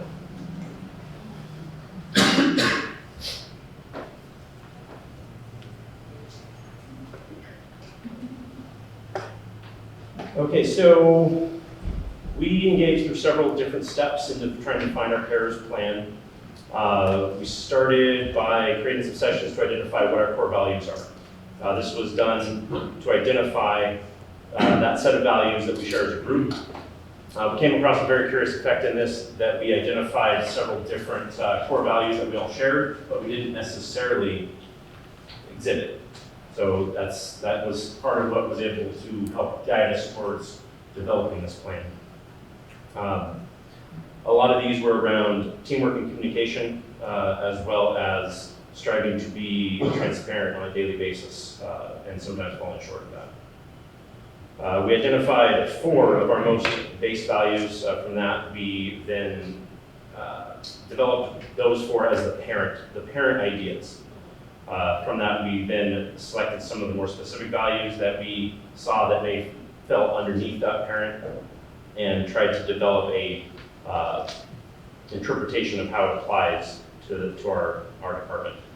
The same idea was then used to author the core responsibilities, the belief statements, and the descriptions to include our team values at their hearts. So I can go through this. Our core responsibility is to support the learning of every student through the design, acquisition, and maintenance of the integrated tools and systems required for a comprehensive, competitive, and future-ready experience. Our beliefs are being transparent with communication, honest with goals, and having the integrity to follow through. We ensure teachers and staff can fulfill their roles and that students are prepared for their future. This is based on our core values of teamwork, using clear communication in all aspects of our interactions with team members, staff, and students. Our customer service, providing openness, transparency, and professionalism when supporting students, staff, and families. Integrity is demonstrating honesty and loyalty to ensure our team is trusted to provide long-term solutions with appropriate communication and follow-through. Development, continuing our education and personal growth are keys to creating a future-ready staff to support the future-ready student. Once we had these core beliefs statements and that they were understood, the more challenging task we had was determining how the 5 pillars of the Tahoma Cares aligns with our beliefs. To do this, we broke our team up into several groups. We were then able to focus each group on a single pillar and come up with some definitions that could apply these to our technology goals and our core responsibilities for it. This was more time consuming because we weren't able to come to a consensus within our small groups, even on some of these basic ideas. It took several large discussions to develop this and come up with a set of goals and ideas, defining what those pillars are for us. So how do we turn that into the understanding of pillars into actionable goals with attached markers to show that we've successfully achieved them? We again started with additional teams, discussed single goals, how they might look for a given pillar, find an actionable goal with a metric that could be shown as challenging, but we determined that most of what we can do to meet this is by setting baselines on our current environment, and then either on our current known information or by creating it from surveys that we would send out. So with this, our equity goals is to improve access to technology that better aligns with student needs. There's a lot here to read, so I don't know if it makes sense to go through and explain each one of these step by step. But improving the access to technology, a lot of part of what I see in here is the equity of bringing language challenges to light and being able to bring translation in a wider aspect to the district. We have a lot of students that don't have the ability, and it's not necessarily students, but it's the parents where they can't communicate to faculty, administration in their native language. So trying to bring technology that can bring that to light. Our metrics are mostly around percentage of what translations we can do. Also trying to focus on compliance with state testing and ensuring that all of our devices are able to support each student in their needs at each of the secondary and primary schools. There's a lot of metrics here. We went through the whole process of making a failed metric all the way up to what a positive goal is going to be for that metric. Climate and culture is the improvement in perception of how the technology department does its job. Most of this is going to be around how we satisfy each student and staff's interaction with us on a given day and have that improve over the next few years. High expectations. This is mostly going to be focusing on our ticket solutions, being able to solve tickets in a timely manner and actually establish service level agreements with the district, with the schools, so that they know what our expectations are to them and we know what our expectations are for the given school. Our wellness is to gauge stress levels of staff and their use of technology, making sure that we are able to provide sufficient technology, working technology that does not add to their current stress level of teaching classes. And our partnerships, we look to want to cohesively work with departments and schools in meetings to give technology ideas, frequently asked questions sites on our website, as well as knowledge-based articles that we can post and create that currently don't exist for the district. a lot of the metrics around that is the reduction in overall tickets and accidental damage. So part of that partnership will be to partner with students and teaching and learning to go through the proper treatment and care of technology.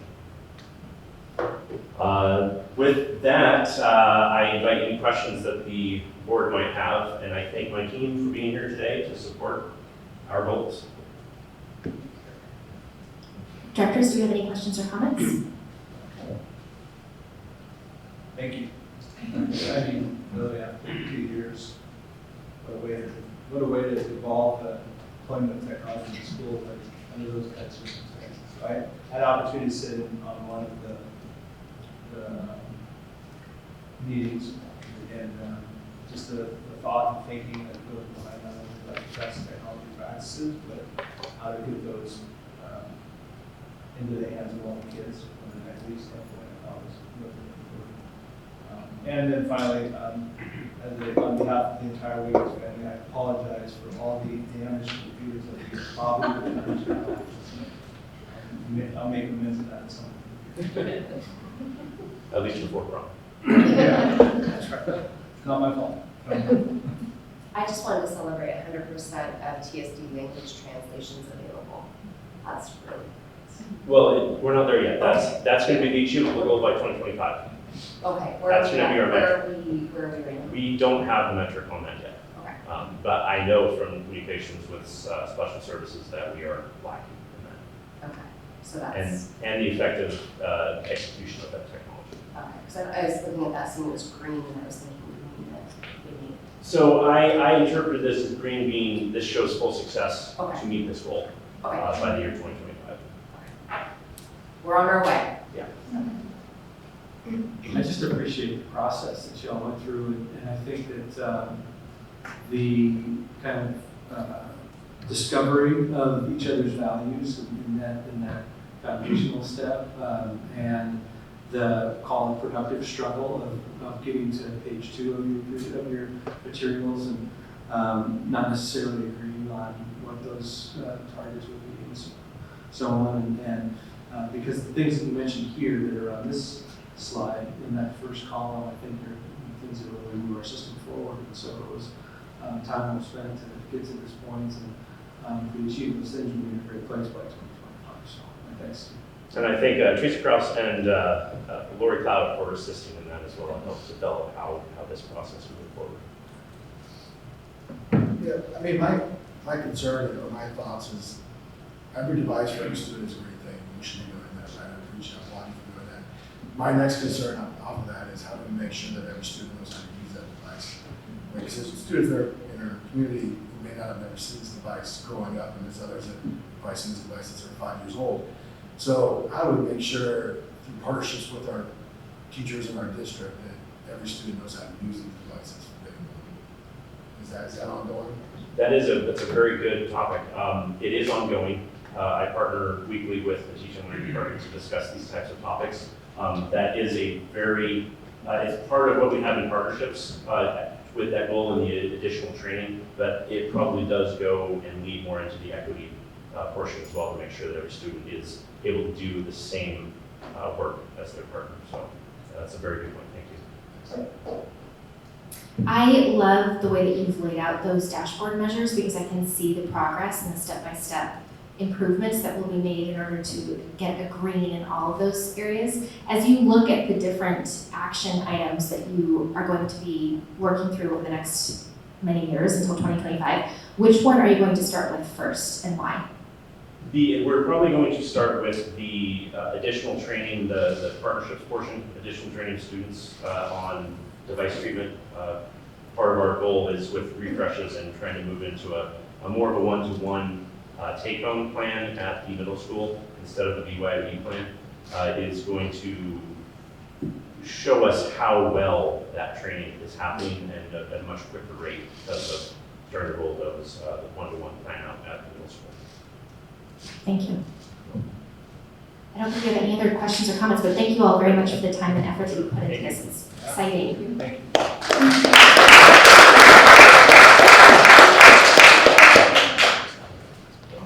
I hope we keep our clapping for every meeting. It's so joyful. It has such good energy. energy in the room today.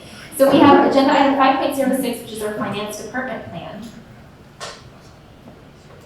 And we have Bill Hernandez coming up. He's our district accountant. And Lori, are you joining? No. So Bill.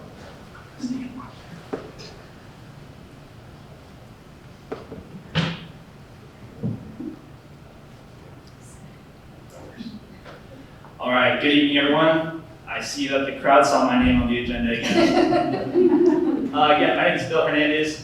Today I'm representing the accounts payable, the accounts receivable, and the purchasing side of the finance department. I'm Erica Wegner, and I'm the Extended Enrichment Programs Administrative Assistant, and I'm also representing facilities and COVID response team. Good evening, I'm Shannon Hendrickson, and I'm representing the payroll department. I'm the payroll lead, and Kathy Thomas and Jessica Shamsulden are our payroll coordinators, and Kim Tilter is our benefits. And today we're going to be walking you through how the finance department came up with our Tahoma Cares goals. Slide, thank you.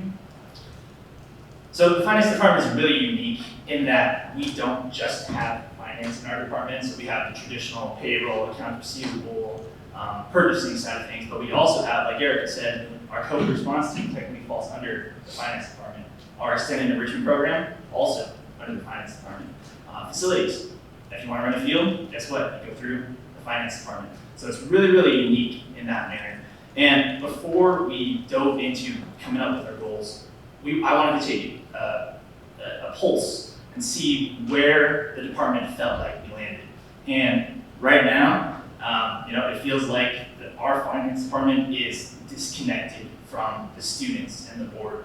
We don't have a whole lot of interaction with you all at the board, and we definitely don't have a whole lot of interaction with the students either. We don't have the opportunity or the resources to go out there regularly and make connections with the students and staff that a lot of other departments do. So we're hoping, and we have a lot of hope, that if we use the Tahoma Cares goals as our North Star, in due time, we will shortly bridge the gap between us and the students and the board. Now, before we do that, it's kind of like when you go on an airplane and the masks fall from the ceiling. You have to take care of yourself before you take care of others. We have to take care of ourselves, and we recognize that. So if you can go to the next slide for me. Now, to do this, I got the group together. First of all, thank you very much to Lori for letting me experiment with this, Tracy giving me great ideas, and Kyle Hood getting me into trouble along the way. So we brought the group together, and we came up with a huge list of words that identified who we are as a group. We then narrowed that list slowly down to 10, 5, and 3 words. So everyone in our group had to pick 3 words that describe themselves. And we based all of these, their core responsibilities, our beliefs, and our values off of those words that everyone had described. So a lot of the words you see in there are collaboration, commitment, consistency, ambitious, positive thinking, and fun. Those are the words that we together, all 14 of us in our department together, created to put together this document. Not just one individual person, together as a team, we did it. Next slide, please. Thank you. Now that we had our foundation in place, I wanted to start bridging the gap, opening the doors, and encouraging people to speak up, share their thoughts, share what they're thinking about and how they truly feel. So what we did was I printed out a sign and hung them up in the hallway for each of our 5 Tahoma Cares goals, right? And then I asked everyone in the department to put a couple sticky notes under each of the 5 goals under describing what they think we can do to, as a finance department, to connect ourselves with the Tahoma Cares goals. And I'll let Shannon talk about what our results were. Yeah, so the notes, it was pretty amazing. In our department, we do talk a lot with each other and come up with ideas, but this was a whole new concept. The sticky notes were our own personal feelings of what we wanted within ourselves, within our department, within our team. It was amazing. Just reading, I don't know about, we had 3 dozen sticky notes. And it was things that people probably wouldn't have shared normally. And now we got to connect with, you can understand people's handwriting, so you can kind of see what people are feeling, but it was pretty amazing. It was an amazing task that built. It was a good foundation for our next step of where we're gonna go with this. Next slide, please. So now that we started that open and honest communication, we decided to reinstitute our weekly group meetings, not only to go over the required tasks and responsibilities and progress reports, but also just open up for general group conversation, build group connections. I think this was something that would regularly happen pre-COVID, but hasn't happened since. And just being in that room together, being able to share stories about, so-and-so's recovery from cancer, or so-and-so's, husband issues, or things outside the workplace, bridge that gap and build that immediate connection between all of us. And that not only lets connect personally, on a personal note, but also professionally to come up with specific, smart goals that we could identify this year, short term, and long term up through 2025. Erica, do you want to talk about a few of the goals that we came up with? Right. So one thing is I'm fairly new to it, to the finance department. I've been there about 10 months, and it really does feel like a family. We really care about each other a lot, and we're very welcoming. Like Bill said, putting on our mask first, right? And so what I wanted to talk about was how we decided together about some of the ways that we wanted to increase our cohesiveness. One of them is cross-training. Not only does that create empathy between us, but it also creates a path forward where we can help each other. A lot of our jobs can be very individual. Mine, for example, with EEP, no one else in the group really knows how to do what I do. I'm kind of a one-man show in that regard.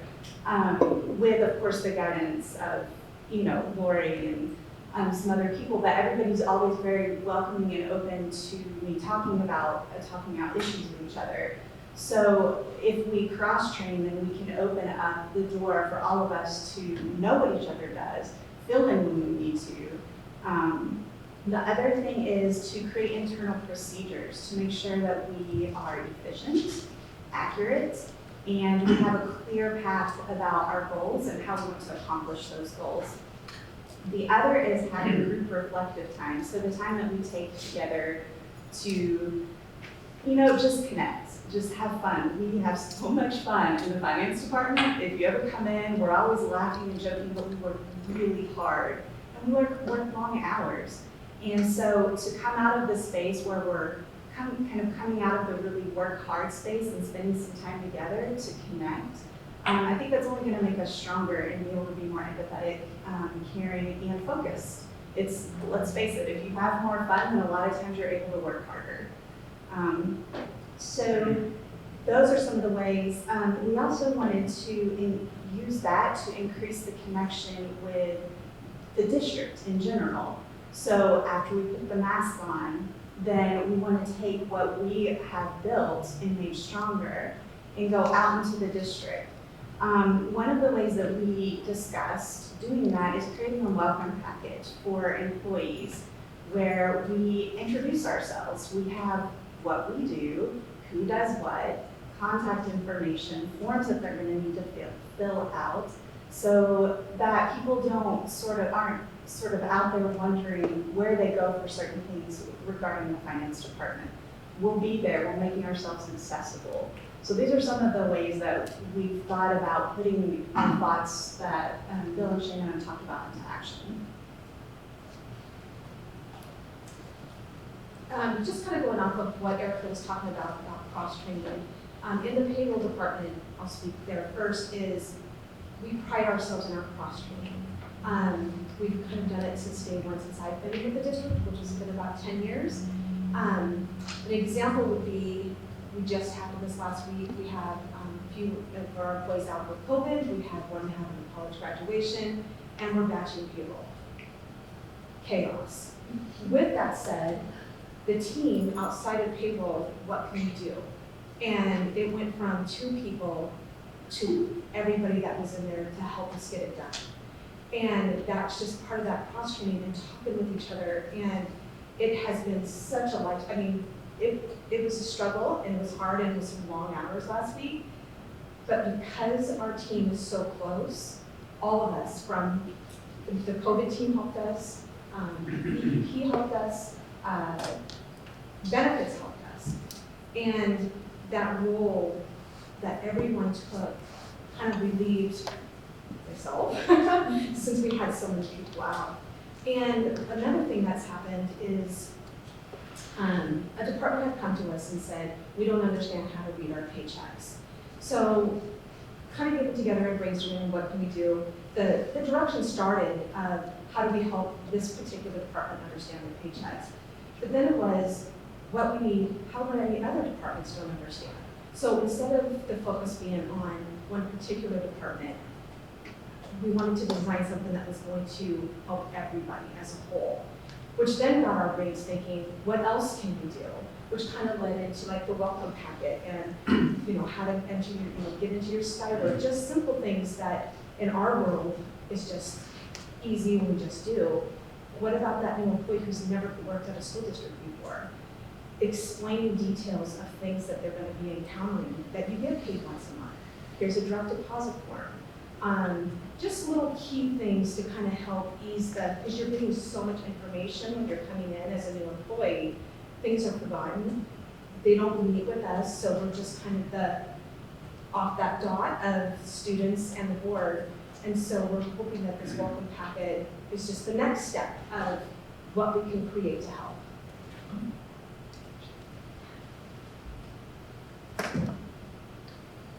Want to finish our presentation today just by showing a picture of our team. I'm an accountant, I'm a numbers guy, so I was told pictures are worth 1,000 words or whatever the saying is. So that's our team, that's our family. I've been with the district for almost 10 months, so I'm still pretty new here. But during my interview process, I came in and had to take two accounting tests to see if I knew what I was actually doing. And during each test, I heard more laughing, more joking, more family building in those 2 hours that I was here than I heard in my entire career leading up to this point.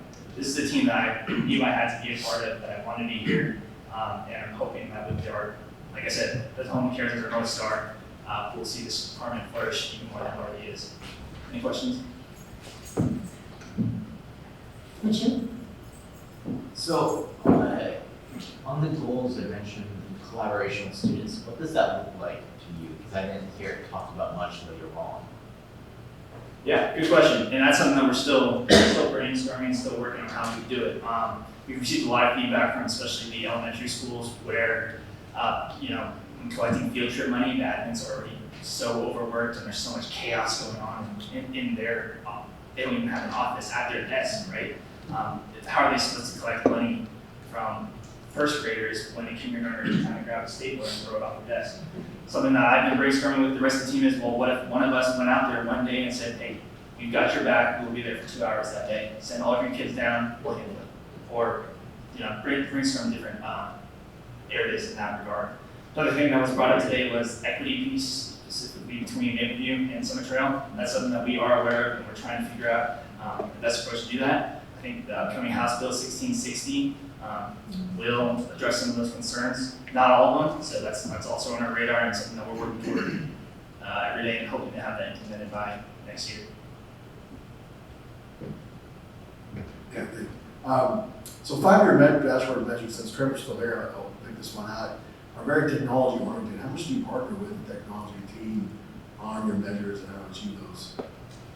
In the past, not a whole lot, I don't think, and that's something that we are also trying to bridge the gap, be more cooperative with other departments. Trevor and I already had a meeting a couple weeks ago about bringing electronic signatures to our district. That's something that we don't have, and I think it's something that we explored pre-COVID and something that we really want to bring to a little bit more. So that's just one of the small areas that we've latched onto already that we can identify. Hey, let's collaborate, let's work together, let's make this, make it a real ship. It's good. Yes, Mitchell. Just briefly returning to the collaboration systems piece, an idea that I had while listening that you might be willing to look into further is there's at least one, I think it's 2 clubs, somebody can correct me if I'm wrong, at the high school that really revolves around finance. I believe that DECA and the Future Business Leaders of America both have accounting as one of the skills that they try and teach students. So one idea that you might look into there is really engaging students by teaching them those skills that you do in your everyday careers, and teaching them what those careers that they might be looking to pursue really look like. It's great feedback. I love that. Thank you all for your time tonight, but more importantly for all of the work that has gone into this process. You are taking our Tahoma Cares goals and really bringing them to life, not only in your department, but also thinking beyond your department about how you can actually impact our district in bigger and better ways. And that is exactly what this is all designed to do. So thank you so much. We're so grateful. And thank you for your time tonight as well. Thank you.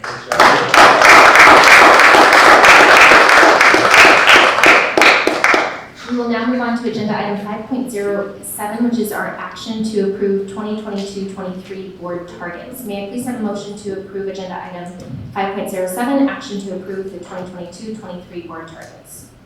I move to approve the 2022-23 board targets. And the second motion to approve the 2022.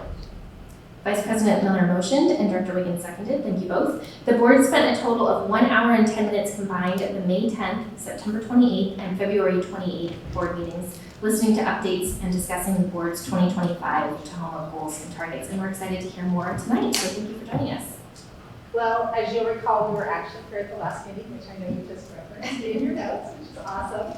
And truly, this is just an opportunity. The slide deck and the presentation is as reference point for you. So it's really the moment of having all of the pieces kind of come together. It's very cool that we just last week had our elementary site plan presentations. You had 2 departments here tonight, and we have secondary next week. And so you're really seeing, like, in these 4 meetings, this moment of everything coming together. We just had a great meeting today with our 9 principals, as we really said this is going to be working documents. And you're going to see a few tweaks in the building site plans connected to some conversation that Michael and I had, and that you all have been having a little bit with Mike, and that we've been having with principals, where you're going to see some adjustments in what we've done for the building site plans that are kind of that next evolution of improvement. And we had a really positive pulse from our principal team today. So I think things are moving forward. Do we have any questions or comments? I would love to know more about what changes, when you're referencing changes that we will see in the coming site plans. What does that mean specifically? Yeah, one piece that we think is really actually right at this point stronger in our department plans than it is in our building site plans is, if you visualize what Trevor and Bill were just sharing, connected to a little bit of that dashboard view. In thinking about what the key actions are and attaching measures to each one of those, so it's a little easier to actually see that idea at a glance of what progress is the team making. And that measurement piece was a part that, that Michael and I talked both about at Carnegie, as well as just recently when we met. And that was a part that resonated for the building principals. They also are really wanting to be, you know, how do we become a little bit more, not data driven, but data informed in our movements that we're making forward. And so you'll see that improvement and that change. There'll also be a couple of adjustments, even thinking about the department plans and that current picture that you have, maybe a little tweak there of improvement. So I'm liking the fact that one piece is kind of building onto the other. We're thinking about where we're at, and each time trying to, how can we just strengthen that a little bit more? Okay, I'm going to paraphrase. We've been practicing space. So I just want to make sure I'm understanding you. When we're looking at the targets here, let's just look at high expectations, just to make sure I can use a solid example. The way the targets read now, it's, it could almost read like, you could fall on a continuum in terms of your success. And somebody could argue, yes, I have achieved that growth target. And somebody else could say, well, you have kind of, but not really. So the thought is that in the future, there will be a numerical percentage number that you could say with a hard certainty, yes or no, black or white. You have that. Not associated to the board goals and targets in their entirety, at least we're not at that point yet. Instead, what we actually see is when you look at the site plans and the department goals, where they are actually relating specific actions that real people are taking, either with their staff or with students directly, and being able to think about, okay, if we're taking this particular action, what would be the measurement to understand, you know, is it getting done? What impact is it having? It depends a little about what that action step is on how we would measure it. And so being able to take that compilation of everything together and being able to see, boy, we have high expectations happening in all of our academic goals connected to all of our students. We also have touch points in special services, department plan, and teaching and learning's department plan. And as we think about what are those, what's the cumulative of all of those, we should see our state assessment scores improving. We should see all of those things that Pete, you talked about, I don't know, about 4 work studies ago, last fall, that we have the leading measures and we have the lagging measures. As we're monitoring more closely these leading measures, we should see the result in the lagging measures, which relate state assessment scores are one that measure us against all the other schools in the state of Washington.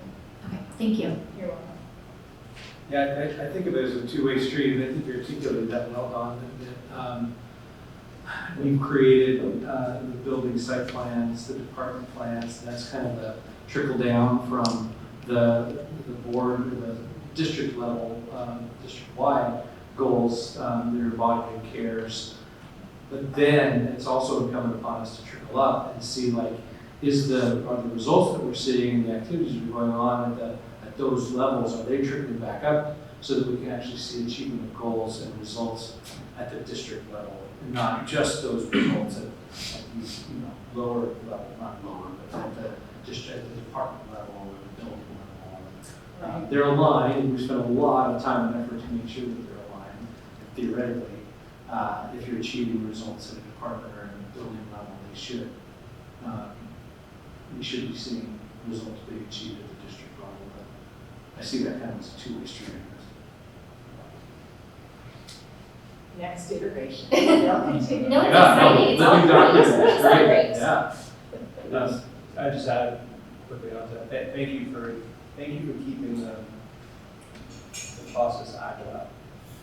You and I talked about this at length, and I think it's especially for a school district and education organization, you gotta be learning, you gotta be like focused on learning, evolving for that learning, and kind of pivoting. I like the way you said not being data driven, because that's a wrong kind of perspective, I think, but being data informed and making sure that these site plans are accountability centered, not necessarily, not accountability centered, but like learning centered, as opposed to, hey, you might have double down on that, grind into it harder, make it happen. It's like, what do we need to do? What's the data informing this that we should do? So I appreciate the effort that you and your team are putting into that. Mike is doing a really, really nice job in providing the level of systems leadership that the superintendent see that.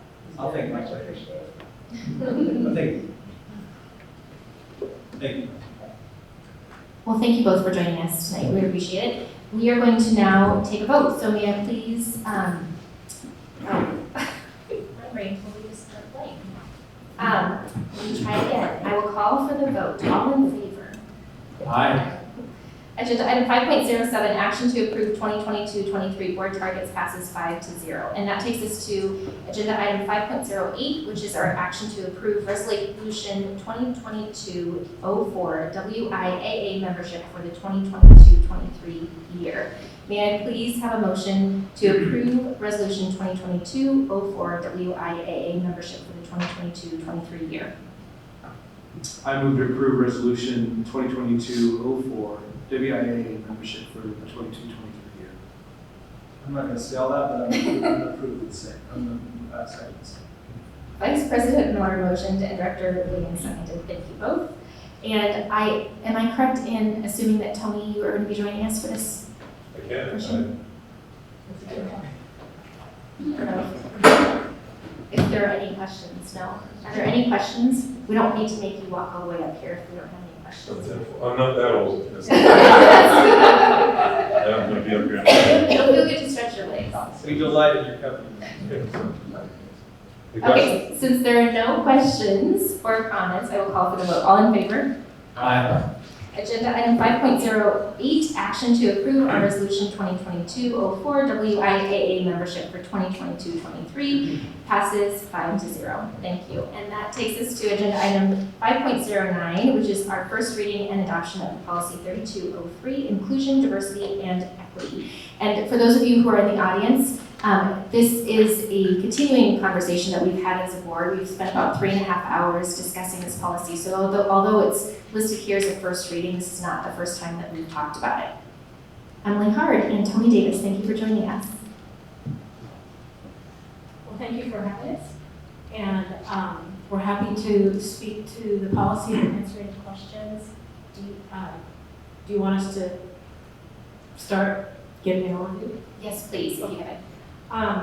I think that we would like to start by saying thank you to the board for being a board that supports equity, a board that has collaborated for months now in this process, a board that's given input, that's asked really tough questions, and been open to revisions and extensions of what was written. So that says a lot about who you are and a lot in this district, and I'm proud to be a part of it. We're excited tonight for this first read of the policy.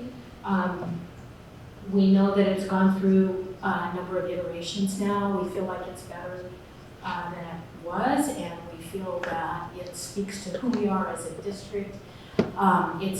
It really is something that we need in Tahoma for lots of reasons, but the main one is that it speaks to those 4 words that are in our visions.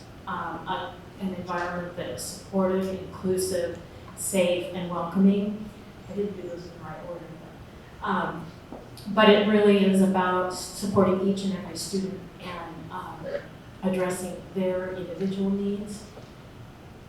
So another reason this is important is it's a statement to the community and to our staff about who we are as a district.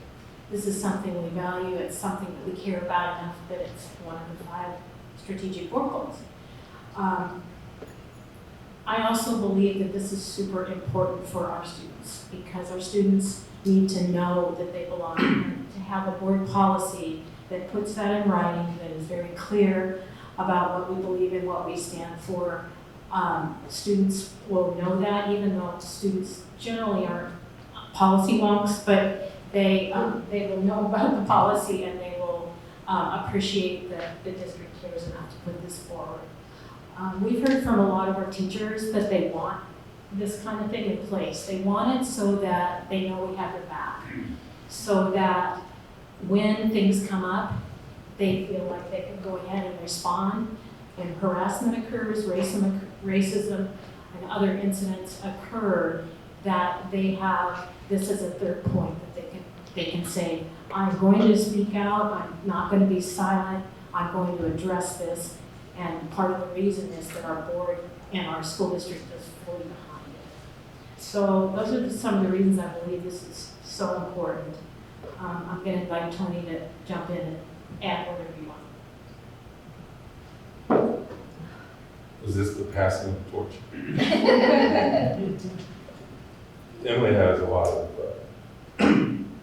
Post-its and notes And I think in pictures, and where we are and where we want to be. And we have two phrases that, or sets of words that fit that just perfectly in my mind. Welcoming, safe, supportive, inclusive. Every child, the adults, sometimes we forget that. Every child and adult, every classroom, every day. To me, it's that simple. So I'd like to see this thing get passed tonight so we can roll up our sleeves, get to work, and make a statement to the kids and adults in this community, in our school community. We got your back. And this is your school. That's it for me.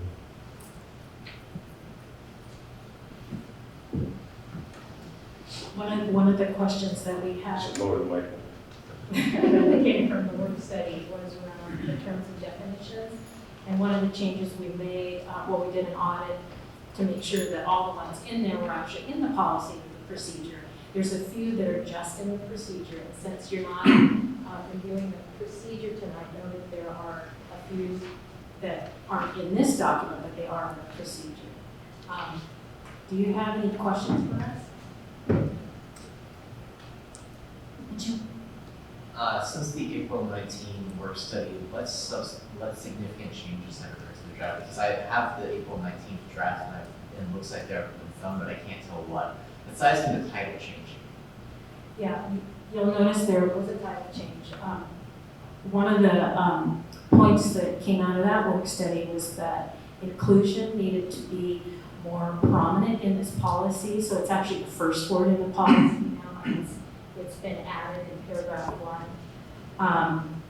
And a couple other places as well. In the first bullet on the first page where it used to say narrowing the gaps, we specified narrowing the achievement gaps.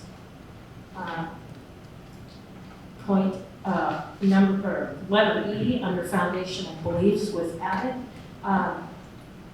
That's about the equity lens, and we felt like that needed to be reinforced, and I think that came out of the work study as well.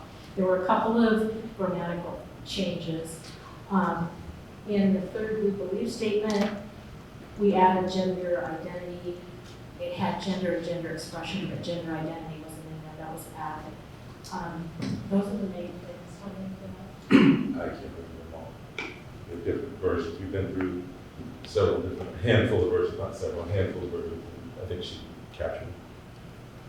I think one other one was the implicit, was put from bias, Baptist bias, in that third paragraph. We have implicit, Right, we added implicit bias in front, implicit in front bias.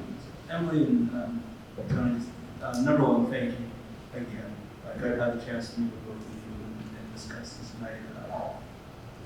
I so appreciate, I know this is like of all the things you could put your effort into and your shoulder, like this is one of the trickier ones these days, and I appreciate the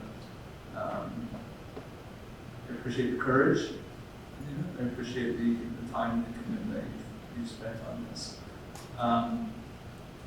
And yes to everything you said for inclusion and welcoming and feeling safe. I agree that 1,000%. As you look at like, I look at paragraph 3, there's a lot of this that I like. There's parts of it that I really worked hard to get myself in there. I've struggled with it literally for a long time. Through conversations I've had with you, I've taken those conversations and I've come back and I've struggled with it. And then I've had other conversations and I've struggled again. And I think what it really kind of boils down to me is and I look at paragraph 3, the first page of the policy, and I've been on the board long enough and I've had enough conversations with teachers and administrators and students and families to know that there are things that are happening that fall in this line that are anti-equity, they're anti-inclusion, they're anti-diversity. The thing that paragraph 3 though strikes me is like, it makes a characterization to me as us as an organization, as a district, the way that it's worded, and maybe, and words matter to me as a lawyer. I've spent my entire career reading through statutes and laws and court opinions and everything else, and so I hang on words very carefully. And as I read this, what I see is that our district has institutional barriers that have been defined as policies, racism, bias, and privilege, and that these things lead to disparate outcomes, and that we need to eliminate those things. I haven't seen those myself, and I realize the position that I'm in. I accept my own view of the world and take responsibility for that. Can you describe for me some of these institutional barriers that are present within the school district that this policy is trying to address? Sure. One of the most valuable things that I think I've done in the last couple of years is listen to students. And Superintendent Hansen and I had a number of those sessions with various students. Sometimes it's students and their parents together. Sometimes it's just students. And I think as white staff members, sometimes we don't realize what the experiences of some of our students are, and because we haven't lived it, right? We haven't had children that have experienced some of these things. But what I've learned through the listening sessions are that racial slurs are very prevalent, and it's not just Tahoma. This is my former district, it's other districts with other staff I talk to, so it's not just isolated to Tahoma. This is a big thing that occurs probably in most school districts. But when I worked here earlier in my career as a teacher and a principal, I honestly didn't know how much this occurred. I've had a student tell me that every week he's called the N-word. I've had a father tell me that every day his student has some kind of remark made in class. And every time those things happen, it's been explained to me it's like 1,000 cuts. You know, there's the first time and the second time. When it gets to 1,000, it's really, it accumulates. And it's hard for students to concentrate. And there's something called stereotype threat that where your brain physically shuts down. So we have to make an environment where kids don't have to deal with that all the time. And again, I'm not saying it's just isolated to Tahoma, but this is a thing that our kids are experiencing. And the more we listen to them, the more we understand that it's amazing that they can do as well as they can, you know, because these things interfere with the ability to listen, the ability to collaborate, the ability to get thoughts on paper, out of your mouth, or any of those things. So I feel like that's one of those barriers. It's bigger than us. It's out in the community, out in the world. We need to continue to work hard to foster that sense of belonging and understanding. There's actually a quote that I like from Cesar Chavez that I noted because it's important to me. He said, preservation of one's culture does not require contempt or disrespect for other cultures. And that's something I think we need to work hard to embed in our instruction and curriculum. Another barrier I'll mention quickly, and then Tony can jump in, but my background is in curriculum and instruction. And we've been looking at our curriculum and auditing and asking ourselves, what are we teaching? What have we been teaching for decades? And we've only been teaching a slice of history. And so if you're a Hispanic student in our classrooms, or you're a student with disabilities in our classrooms, or you're even a female, you know, you're not seeing yourself or hearing stories of yourself in history. So honestly, as a kid, I didn't like studying history very much. And I honestly know now that it's because I wasn't that interested in learning about wars all the time. I wanted to know what the women were doing. And that might seem, you know, kind of silly, but it means, it's more relevant when you see yourself. And our students haven't had, some of our students haven't had the opportunity to see themselves in the curriculum, in our books, in lessons, that kind of thing. So that's another barrier because it affects enthusiasm and just ownership in their own learning. Well, I think it's in the stories over here. And the one that comes to mind, I'm try not to use names or genders so that you can't even begin to piece together who it is I'm talking about. About a week and a half ago, student who, and let me begin too saying, I believe that our teachers have the best of intentions. That when the kids walk in their rooms, they have the best of intentions for every one of the kids that walks in the room. And this particular teacher, we had a phone call, actually started with the student coming to the admin team, and then parent and student meeting was set up with this team. And the short version of this is she explained how she feels in his class when he does certain things, but he doesn't do those same things with other kids. And it was such an eye-opening experience. And what we have to do is we're training our staff is to be able to duplicate that aha moment, like this teacher experienced, so that they can just allow themselves, again, fancy words, pick the one you want to use, this bias. Mike used the phrase ladders, not this Mike Reyes. But that ability to teach our staff to take their life experiences and their life perspectives and set them off to the side and start from scratch with each kid when they walk in the room. That's what we're working towards. That's the first example that comes to mind with their question. Hope that makes sense. It does. I skipped a lot of details on it intentionally.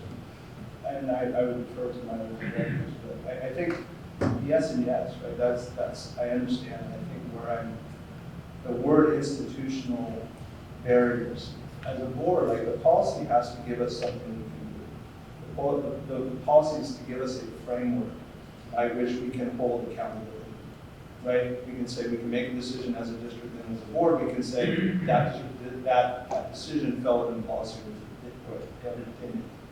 And that's where I'm really getting stuck on, because the examples, absolutely, I agree with you 100%. I don't know from the board though, like what is actionable for us to do that, right? As we go forward, and we think about it, we have an equity lens. I don't exactly know what that means. I've proffered some suggestions as to how we could frame that. As we think about policies or we think about practices that may have disparate outcomes, then my question is, from an equity lens, does equity lens just say that, okay, there's a disparate outcome, so there has to be a change to that? Do we stand that up against a legitimate, rationally related purpose and then weigh it? I don't have a clear view on that, and so I'm struggling. Yes to everything you said. When it comes to changes to our institution, to this district, that's not where that's where I get a very unclear picture of what this policy allows, the framework that this policy gives. Okay, the way I would respond to that is that a policy lays the groundwork, but it's the procedure that really spells out the actions, the practices we're going to take, and we're not looking at that tonight, but the procedure. For an example in the procedure is around staffing. So we know as a school system, we've got to do something different with our staffing. We have, for the most part, white staff. And just like curriculum and books, students need to have role models. They need to have role models that look like them. So that's something that we've been talking about and making plans, and HR has been learning and going to conferences, and we have a committee working on that. We've now added interview questions that focus on equity, so that every interview, there's at least one question around equity, so that applicants know that's important to us. We're looking for people that have some understanding or want to learn about it. That's what we're looking for. That's one of the criteria. That's an actionable item. There's another example in the procedure around curriculum and instruction. And Dawn's leadership has created some processes that we're looking at now, including the equity lens. So Years ago, when we adopted curriculum or we updated it or whatever, we might have asked ourselves a couple of questions about, is there bias in this, or, but we didn't look at it deeply. Now we're looking at it deeply. We're looking at the content and we're looking at the messages in the illustrations in the text. So those are a couple of examples, but I think your question's getting at, so now what? So we've got this piece of paper. This is important, and then the procedure has to follow up with more detail and more definition. So I think that we're doing them separate, and maybe that, there's reasons for that, but I would just say, I think you have a copy of it, but that hopefully would answer some of the questions that are rolling around. Yeah, it does. I'm sorry, I have to interrupt you because we're past the 3 minutes by a lot, actually. So other directors, do you have any other questions that you wanted to share? Yes? I have a comment here. Yeah, thanks for that. More of a comment. Just, I appreciate just, being Hispanic male. One of the focus I have is, in your comment about teachers is, what's not important to me is to have a Hispanic teacher teaching my son, is to have the best teacher, right? And just to make sure as we proceed forward, we're always thinking what's the best, and what's the right balance for this, right? I think there's a proper balance between all of what we're doing here. What's best for the students and also what's best for, I think if you match that balance, then it is truly the best for the students. So appreciate you doing it and keep up the good work. Appreciate it. Thanks. Thank you. Can I just respond to that? The wider the net, the more competitive the pool is. We just got to widen the net. Mike can probably tell you how many school districts there are in the state of Washington, and every one of them is making the same statement. So the challenge is, what are we going to do different? What are we going to do to get the best, but also have the best that looks like the folks that are sitting in the chairs in the classroom? We just have to do it different and do it better. And we're working on this to figure out these things. And I was just going to add that just like we have high expectations for our students, we're not about lowering the expectations. The expectations stay high. It's a matter of supporting our students to get there. Same with our staff. So we are looking for the best. We want to diversify our staff while we're doing that. We have 2 goals, and we think that we can achieve both. Yeah. Oh, definitely can. I just want to thank you. For me, this is, the policy is, the book of truth. It's what guides us all. It's our foundation. It's what our teachers need to be able to say, yes, I can offer this support to my kids because it's written right here, that this is what I'm supposed to do and this is what they need. And I'm just so excited about this. And I think that everything that's going to come from this, even the procedure, Matt, I totally get it, thinking about we want maybe not the Hispanic teacher, but we want the best, in reference to your comment. I think about myself as a woman in construction and, walking into a room full of men, and every single one of them was the best contractor. But for me to walk in that room and see a woman that was a contractor, it just spoke to me. So that's how I can this resonates with me, and it's just so valuable. I'm so excited selfishly for my own kids to be brought up into a district where they're going to know equity is at the forefront, and it's woven into the fabric of everything we do. I just couldn't be more pleased, and I'm really excited also to talk about procedure. So thank you so much to both of you. Thank you. I'm excited. Jim? I just wanted to comment on the process for how we got here.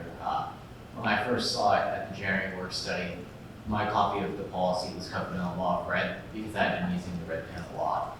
And I moved at the end of the night and took a copy of my notes. And I'm not sure what really happened in between there, but when I saw the policy again in April, it was covered in a lot of red, but not because of my pen, but because there have been a lot of changes. I also have a engineering draft here, but it would be much less dramatic for me if I look around in my bag for it.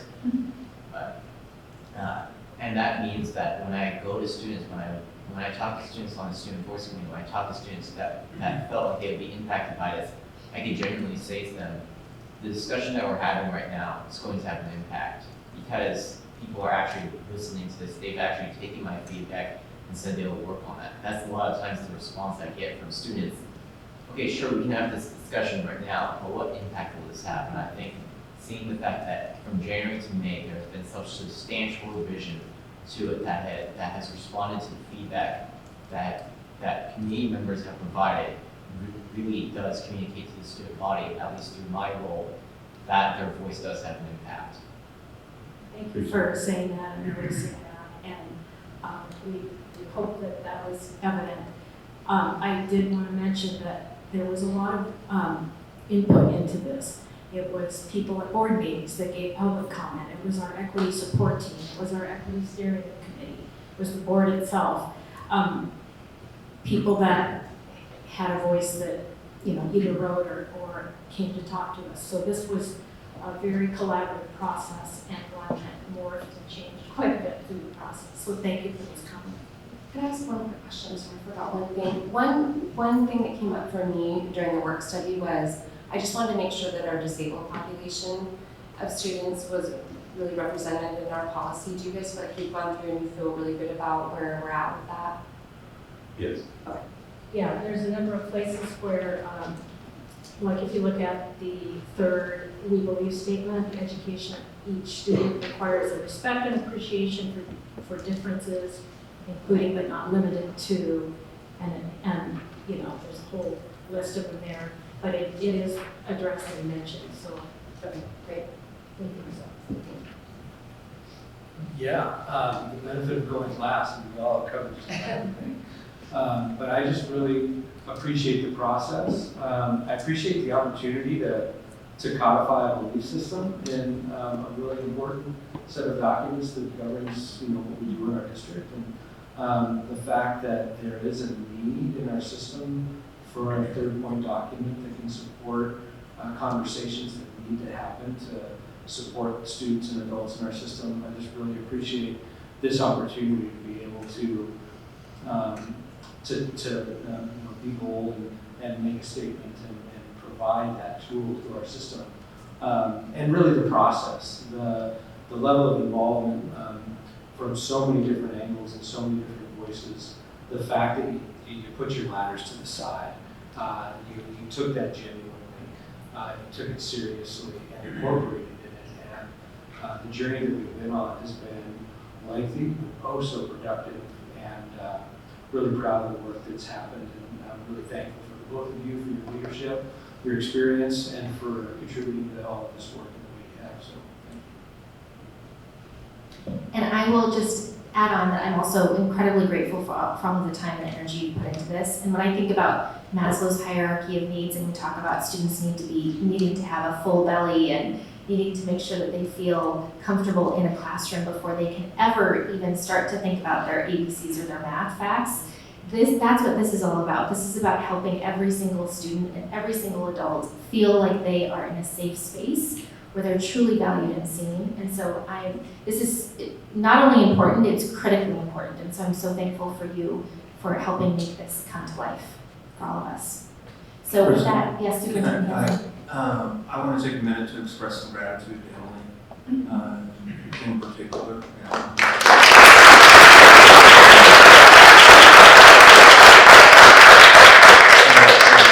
It was over 2 years ago, and it was in that room right over there, room 59A, where I asked you if you would come on board and support this work. And I was absolutely thrilled when you said you were really excited to do it. And you think about some of those early conversations that we had about the pace, about the timing, about all sorts of things, and the tough road ahead. And you think of the ground that you've covered with your leadership in the last 2 years. And I certainly owe you a debt of gratitude, and I think our school system. Thanks, Emily.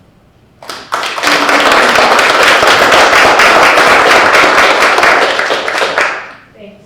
I will say with all sincerity, it's been a privilege to do this work. It really has. It's been a highlight for me, so thank you.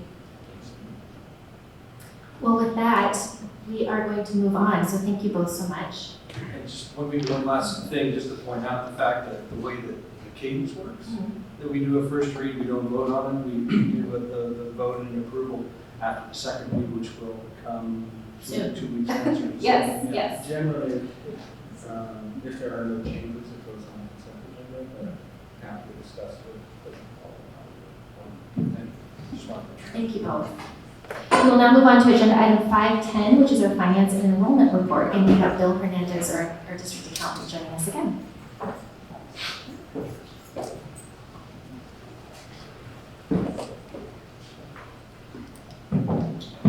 Hello again.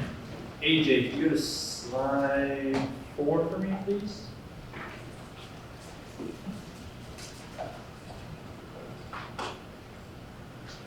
Awesome. Thank you.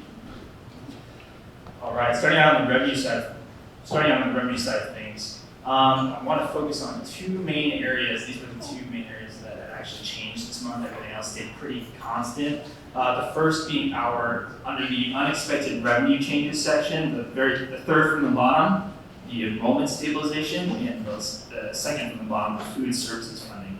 Starting with the enrollment stabilization, if you look at, I guess, continue to step back. This is our net operating loss reconciliation. So we started out with a budgeted loss going into the school year of $9.8 million due to a number of high-level unexpected revenue changes and unexpected expenditure changes. We have an estimated loss now of $7.5 million. If you looked at this same NOL reconciliation from last month, the estimated loss was at 7.2. This is primarily related to those two areas that I had mentioned earlier. Enrollment stabilization, although it shows that we have an unexpected increase of $900,000, this is actually a reduction of what we saw last month. If you looked at the same form from last month, it was at $1.3 million. This is because OSPI came out with new guidance on how they were going to award their enrollment stabilization funds, different from what they had issued to us in March. So in their March estimate, it came out to about $1.3 million. As of a couple of days ago, when they released their May estimate, it's coming out to about $900,000. We should receive those funds next month, so we'll be on the lookout for that. To slightly offset that decrease in revenue, we did look at year-to-date food services funding. The trends there are showing that we can expect an increase in those funds, not enough to entirely offset that $400K loss that we're expecting to see, which is resulting in the new estimated loss for the year of $7.5 million. AJ, could you go to slide 6 for me, please?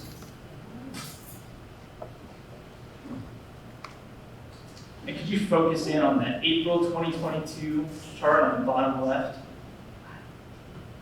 Perfect. Thank you, sir. Taking a look at our expenditures for the month of April and year to date, you can see our salaries, both certificate and classified salaries, are down for the month, following year-to-date trends that we've seen month over month. Jumping over to the supplies and materials side, you can see that in the variance dollar column, the first red column on the far right side of the screen, supplies and materials was up $225,000 over budget. I dug into this and realized that a lot of the schools were preparing for next school year. They're already buying papers, pens, everything, stocking up. They're using up the rest of their building budget from this year in preparation for next year. Purchase services is down almost $500,000, and I mentioned this last month. This is due to the timing difference with Running Start. Last month we received the Running Start invoices when we usually receive them in April. So that being said, last month in March, Running Start expenses way up. This month our Running Start expense was non-existent, so offsets to net being net neutral. No major surprises on the expenditure side this month. AJ, can you go down to slide 10 for me now? Thank you, sir. Zoom out just a little bit and focus in on that top section, the monthly enrollment history. Wanted to finish with a little bit of good news. That was a positive surprise here. If you look at our April versus May enrollment history, April we were at 8,445, May 8,463, up 18 students. This is the first time we've seen an enrollment increase between April and May since the 17-18 school year. And back then it was half of a FTE versus 18. Awesome news. Kids are coming back to the classrooms, hopefully. Just want to finish out on a positive note. Any questions?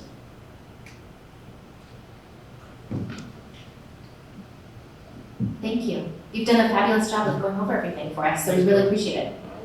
Thank you. Okay, we're returning to our agenda, we are now moving on to agenda item 6.01, which is our action to approve our consent agenda. May I please have a motion to approve agenda item 6.01, action to approve the consent agenda?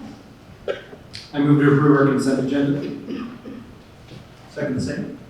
Vice President Miller motioned and Director Wiggins seconded. Thank you. I will call for the vote. All in favor? Aye. The approval of agenda item 6.01, action to approve our consent agenda, passes 5-0. Agenda item 6.02 is our action to approve the minutes of the May 3rd, 2022 work study session. May I please have a motion to approve agenda item 6.02, action to approve the minutes of the May 3rd, 2022 work study session? I move to approve the minutes of the May 3rd, 2022 work study session. Second the same. Vice President Miller motioned and Director Wiggins seconded. Thank you. Do we have any discussion? Yeah, I've got one thing I'd like to point out. I'm about halfway down the page, the bolded passages board vice president role, which we didn't spend 2 hours and 23 minutes on that particular topic. We spent maybe 10 minutes on it, and it was later in the day. I think this was the how versus why conversation, board role, the board role, or the role of the board, and individual directors, but not the vice president chair. So that those two, that should be retitled, and then maybe the vice president thing should be added to the bottom. I can't remember where that was in the agenda. It was like 10 minutes.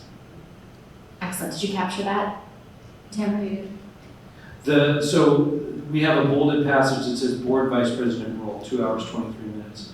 And really it was the role of a board director, not the vice president specifically, that took 2 hours and 23 minutes. And then later in the day, it might have been before board director reports.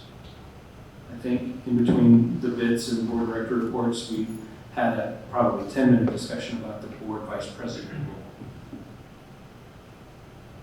We can follow up, yes. Yeah. So directors, can you give me a thumbs up if you're okay with that change? Okay, we've got full thumbs up.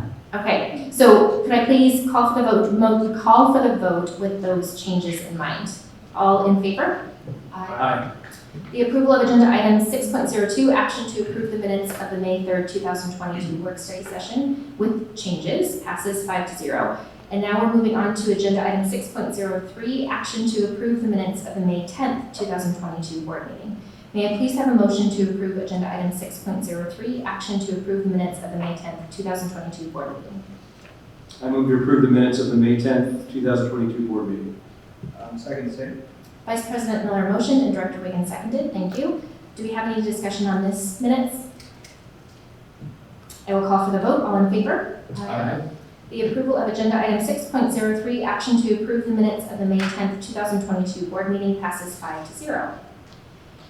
Agenda item 6.04 is action to approve the certificated personnel report. May I please have a motion to approve agenda item 6.04, approval of our certificated personnel report? I move to approve our certificated personnel report as revised. Second, Sam. Vice President Miller motioned and Director Wiggins seconded. Thank you. Do we have any discussion? I will call for the vote. All in favor? Aye. The approval of agenda item 6.04, approving our certificated personnel report as revised, passes 5-0. Agenda item 6.05 is action to approve our classified personnel report. May I please have a motion to approve agenda item 6.05, approving our classified personnel report? I move to approve our classified personnel report as revised. Second, Sam. Vice President Miller motioned and Director Wiggins seconded. Thank you. Do we have any discussion? Since there's no discussion, I will call for the vote. All in favor? Aye. The approval of agenda item 6.05, approving our classified personnel report, passes 5-0. And agenda item 6.06 is action to approve our coach personnel report. May I please have a motion to approve agenda item 6.06, which is approving our coach personnel report? I move to approve our coach personnel report. Second, Sam. Vice President Miller motioned and Director Wiggins seconded. Thank you. Do we have any discussion? I will call for the vote. All in favor? Aye. The approval of agenda item 6.06, approving our coach personnel report, passes 5-0.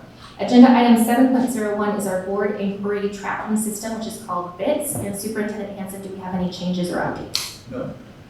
That takes us to agenda item 8.01, which is adjournment, and this meeting is adjourning at 8:54 p.m. Thank you all for sticking around until the very end. We loved having you.